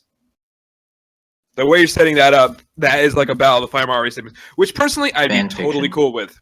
Totally cool with that. Not just fanfiction, Full Metal, not just fanfiction, release date for a new game. I want Dynasty to Warriors now. But I mean, either way, you're right. I Ren and Nora, but making out aside, they're not just gonna go up there and then we're gonna make it across. Like they're gonna see something bad. Like that's something's gonna happen. Yeah, that's set up. Besides the making out part, which I'll talk about in a little bit, but they're gonna see something bad. Obviously, I don't think anybody's gonna argue. I'd be really surprised if they just walked up the mountain, made out, and then got back down again. I don't really see that happening. The point of them, maybe they don't make it in time for all the other stuff, that's definitely possible. The Bandit Clan showing up before they do, I kind of see that as being something that happens. Well, you also got to consider, like, if Raven does help, it'd probably be just like it would probably just grab the relic that Crow has, because remember he still has Or has Osmond knowledge of. Yeah. That's it. Yep. Oh wait, someone brought up, I think on the Facebook group Mm-hmm. that at the Osmond's cane like has like an orb in it. And people are like, oh, what if that's the relic? And it's just like Osmond keeps it in his cane for safekeeping. I mean, I remember we originally thought the relic was in the cane. So, Well, we thought it was the cave, or that it was a sort of like lever 4 one.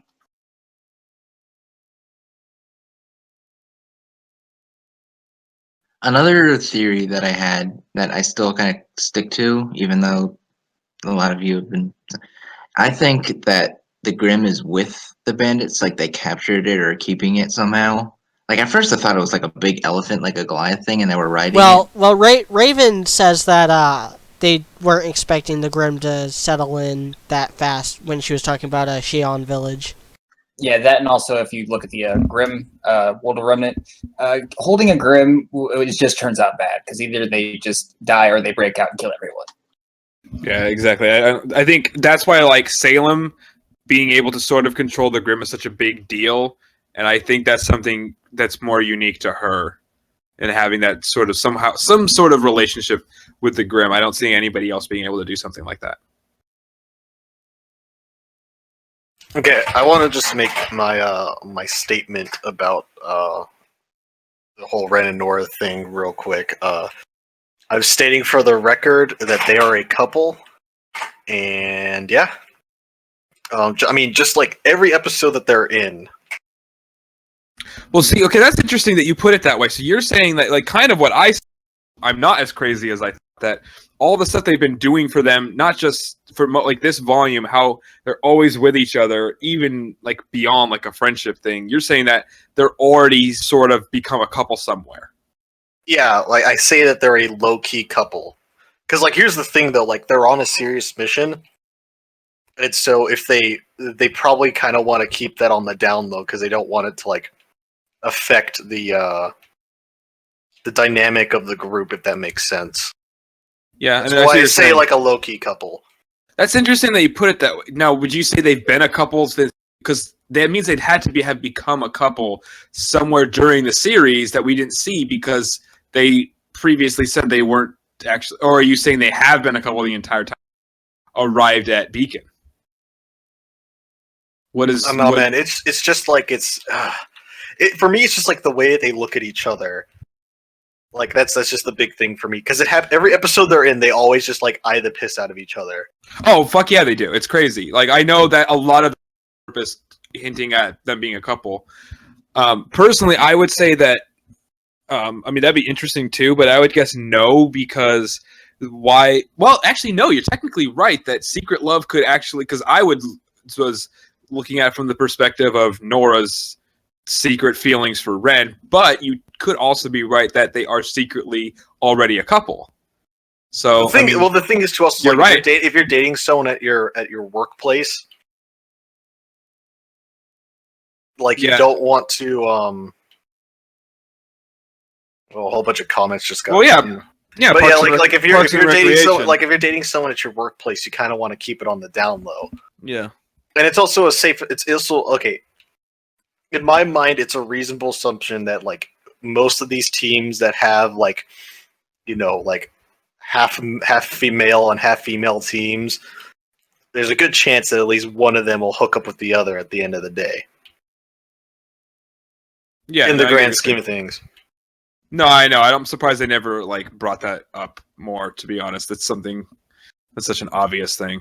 I mean, they're 17. They're basically college students, most of them. Because first of all, that's something I just want to get off my chest. A big pet peeve I have is people saying that this is that Beacon was high school. Excuse me, people start high school at 13 or 14. People start college at 17 or 18. They're college students, not high school students. Yeah, this is whenever you meet your. And even let's be honest, even high school students are fucking each other all the time, but especially college students. Yeah. And people get confused because of RWBY's 15, but everybody else is a fucking college student. So yeah. But anyways, I mean, that's interesting that you put that way. Personally, the way I'm looking at it is it's Nora's secret feelings.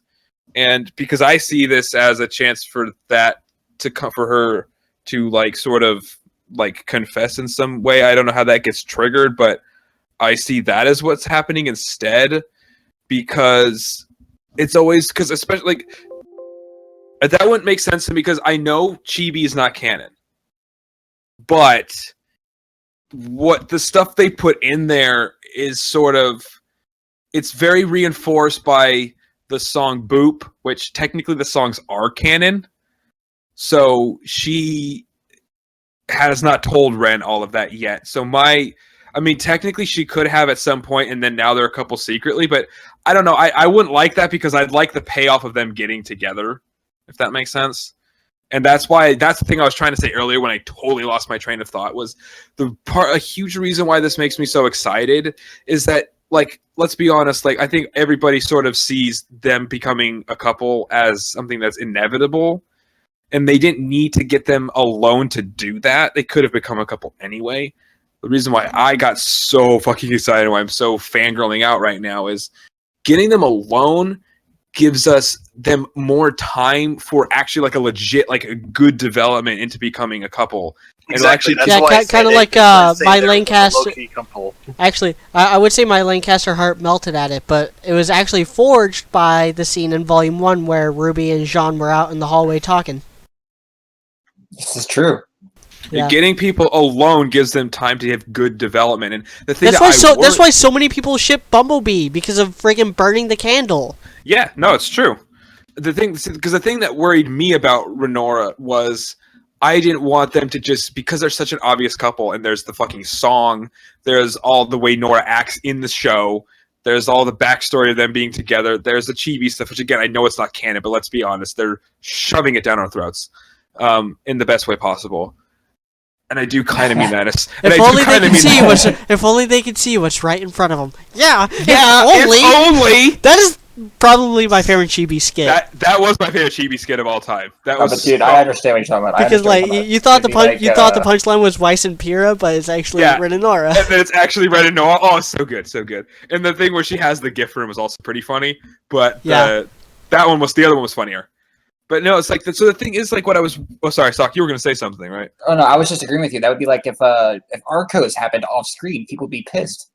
Exactly, and the thing is, one thing I was worried about was all this stuff. Right, they're making it so obvious that they're supposed to become a couple. What I really didn't want was them to just just happen. I don't want that just all of a sudden they're a couple. I want the payoff.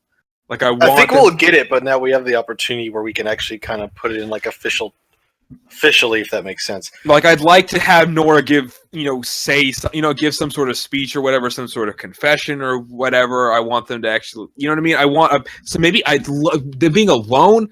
Flashback potential is huge in some sort of way. You know, that's the reason why they're literally like it's like. They might as well put them on a river on a fucking boat and let the ship set sail. That's what they're doing here. Like kiss the girl. Yeah, exactly. Like they're setting it up so much that we get a good payoff. Not just getting them together, which we knew would happen either way, but them being alone like this gives them more time for a better development and a better payoff when they do get together. Which now I'm assuming is going to be very soon. If they don't, I'm going to be really confused and very upset and very angry and very mad. I'm just scared because like every time they like get like a relationship thing like set up and you get it slowly and like near the end where it's about to pop off, then Volume 3 happens. I mean, technically that only happened to Arcos though. Personally, it's the way I would look at it. Yeah, didn't Arcos happen by accident or something? Yeah, that's the other thing. That's the other thing with Arcos is like, was he actually in love with Pyrrha at that point? I don't know. No, but no, it was actually White Knight that was done by accident. It was an improv line by Miles. Like, hey, what about that Weiss girl? And then that's why they had that freaking love triangle. Wasn't even a triangle. Weiss wasn't even interested at all. Well, yeah. That's how love triangles happen. It was more of like, it wasn't an equilateral triangle. It was like, it was an isosceles of some kind. All right. I mean, I Was there really anything else? Like, there's any really crazy theorizing stuff about this episode, which I kind of like. Whenever we have episodes where we don't have anything really crazy. I already went on my big tangent about what's going to happen with Team Ranger. I would like it, and this is the crazy thing I was talking about earlier, and that's Nora will be on the mountain, and she just she sees the Grim, and when they decide to actually go and attack it again, this is not gonna happen. This is just something stupid I would do. She throws her hammer up in the air like she's He-Man, and gets struck by lightning, and then just blasts it from range while Ren runs down the mountain to actually do something. Unlimited power by the power of Grayskull. By the power of pancakes. Yes. Well, by the power of Boop. Well, if anyone wants to say anything else, I think. I mean, we could go down the line and talk about what actually what's going to happen next episode, what we think, because we always do that. Well, that's what I say. We could move into that part because I think we can just move into that part, to be honest. Yeah. All right, dude. So let's. Can I please go last just for the Renora stuff? Can I be allowed to go last this time? Okay, so I'll preface this. We'll preface this for this one is that what do you expect to happen in the next episode? So Full Metal, you get to go first. Oh joy. Next episode, I think there'll definitely be some Ranger stuff. I think it'd probably all be No, well, I don't know.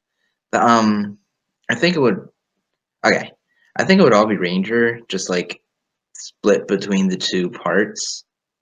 Because Weiss,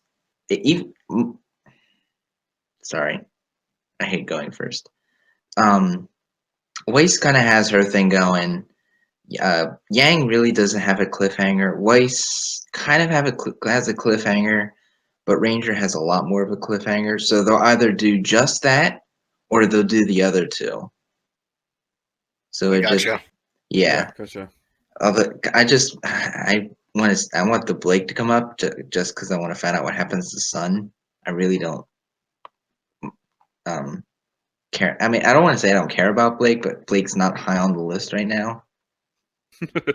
She's not high on a lot of people's list right now, to be honest. Yeah, but I just want to see what happens to Sun, and I want to see what happens to Weiss.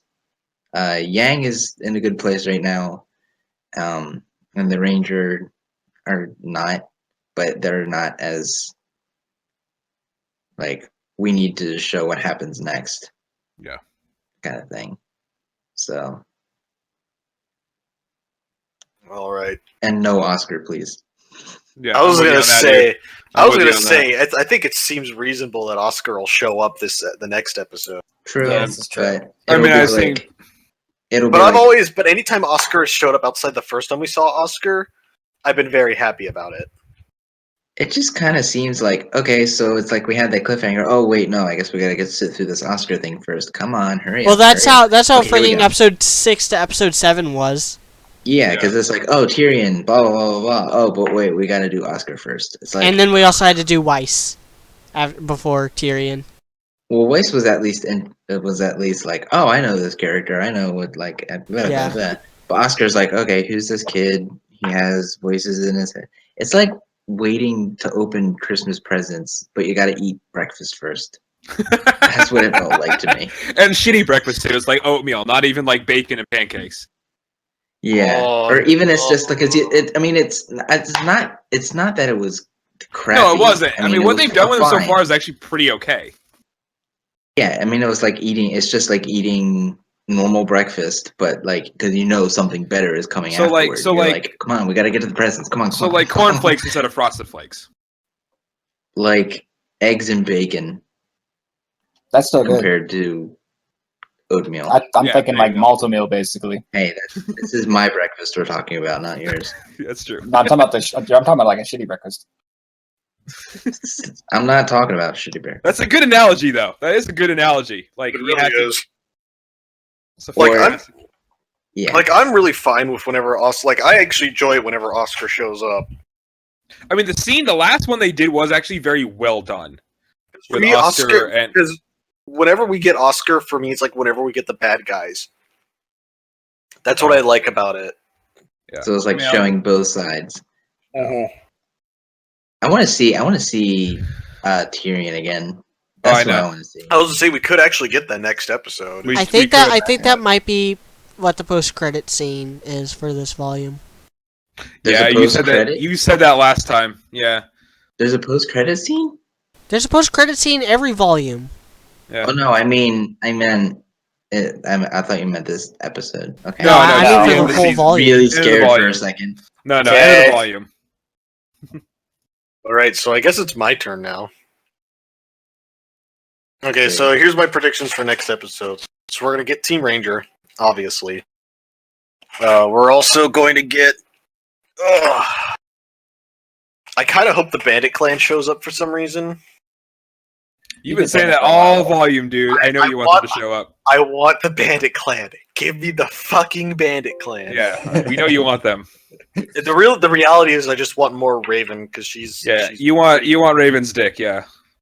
Raven doesn't have a dick. Whoa. But she can. Oh, She could. How dare you assume? all of that Raven. I didn't mean hers. Shipping comics. Oh, okay. Well, I'm okay with that too. You know what I meant. But yeah, so She can have yours. yeah, but I want something with the Bandit Clan. That would be cool. I doubt it though. I definitely feel that we will see Ranger, Lake, and maybe Weiss. I don't think we'll see Yang again until the end of this volume. But that's basically it. Like, I have no clue where they're going to go. Just got to wait for this thing to play out. Alright, Media, it's your turn. Well, I already said how I think this whole volume is going to go for Team Ranger. I think this next episode we're going to get Ranger, and I'm going to guess Weiss. That's just my guess because we got 3 more episodes left. I think Ranger's going to be in all 3 of them. One of them's going to be Ranger Weiss, Ranger Blake, Ranger Yang. That sounds I like that. Ranger I like that White. too. Yeah. Ranger so Blake, Ranger Ranger Weiss Yang. would be first, just because RWBY. And then for Weiss we're gonna get like her escape and her like kind of going to Ironwood. And then for Ranger it's going to end with the Grimm attacking Ruby and Jean. Then the episode after that's going to be Ranger Blake, and we're gonna get that's when we're gonna get Adam for Blake's side, and then as far as Ranger goes, that's the Bandit Clan's gonna show up, and then finale we get the Bandit Clan, we get Ranger, we get Yang. Yang starts on her own journey to meet up with everyone else, while we get the exposition with Ruby and Raven. Final confrontation with the Grimm, Ruby activating her freaking silver eye powers, and it's going to be On hopefully purpose. it's going to hopefully be good. Volume 3 had a really, really strong end. Volume 1 and 2 did not. I hope that this is more on par with Volume 3 than the first 2 volumes. Agreed. I really hope we just get a mild cliffhanger at this one. And then I still think that the volume will end with Ranger arriving in Mistral. Same. That's a bet I'll be happy to make. Yeah. And I've been saying that since freaking day 1. Suck. President. Yep. Thoughts on what's going to happen next episode? I'm just gonna keep it short and sweet so High Lord Renora can say his piece. Thank you. I'm just gonna just in order: Fraction of Ozpin, Oscar, then Blake and Villain, and then Ranger, and mostly across Ruby and John. That's what I'm thinking is going to happen for the next episode. On to you. Yeah, I think okay. So I know they're gonna have to stick in there at least one more time before the end of the volume. Personally, I think my guess is it's either going to be somewhere in next episode or the episode after that. I don't. I guess they could have it at the end, but I don't want that. I'd rather see it somewhere else. I get what media is saying about the Ruby Weiss, Ruby Blake, Ruby Yang. Personally, I think based on where they're going, I would actually guess you're going to get all 4 girls in the last episode again. If I had to guess, I guess that's something they're going to do. Yeah, I can see that. I think we might get a little bit of Weiss this next episode because they keep seeming to sprinkle her in like in short bursts, and I think that's again what we're probably going to get next episode or episode 11. But I'm guessing we're going to get her next episode just a little bit. I don't think we're going to get Yang next episode. We might not get Yang again until the very last episode again because, like people said, she's pretty much in a good place, and it's really just up to her to leave. And I don't see much else happening. So I guess they would actually probably just save her for the last episode. So we won't get her until the end. And we definitely need to get Ranger next episode. Both halves of Ranger at this point. Blake, I could see Blake being in next episode as well, actually, because of the cliffhanger of Sun. It's the same kind of thing that High Power was saying about Crow. Or no, sorry, media was saying about Crow. We have to get him in every episode, or else it sort of breaks it kind of breaks it up if we don't. We kind of need to see what's going on with Sun, how hurt he is, what's going to happen, what they have to do, and if we get Adam, I could see that being. I don't think we're going to see that next episode, but we'd see that in the last episode.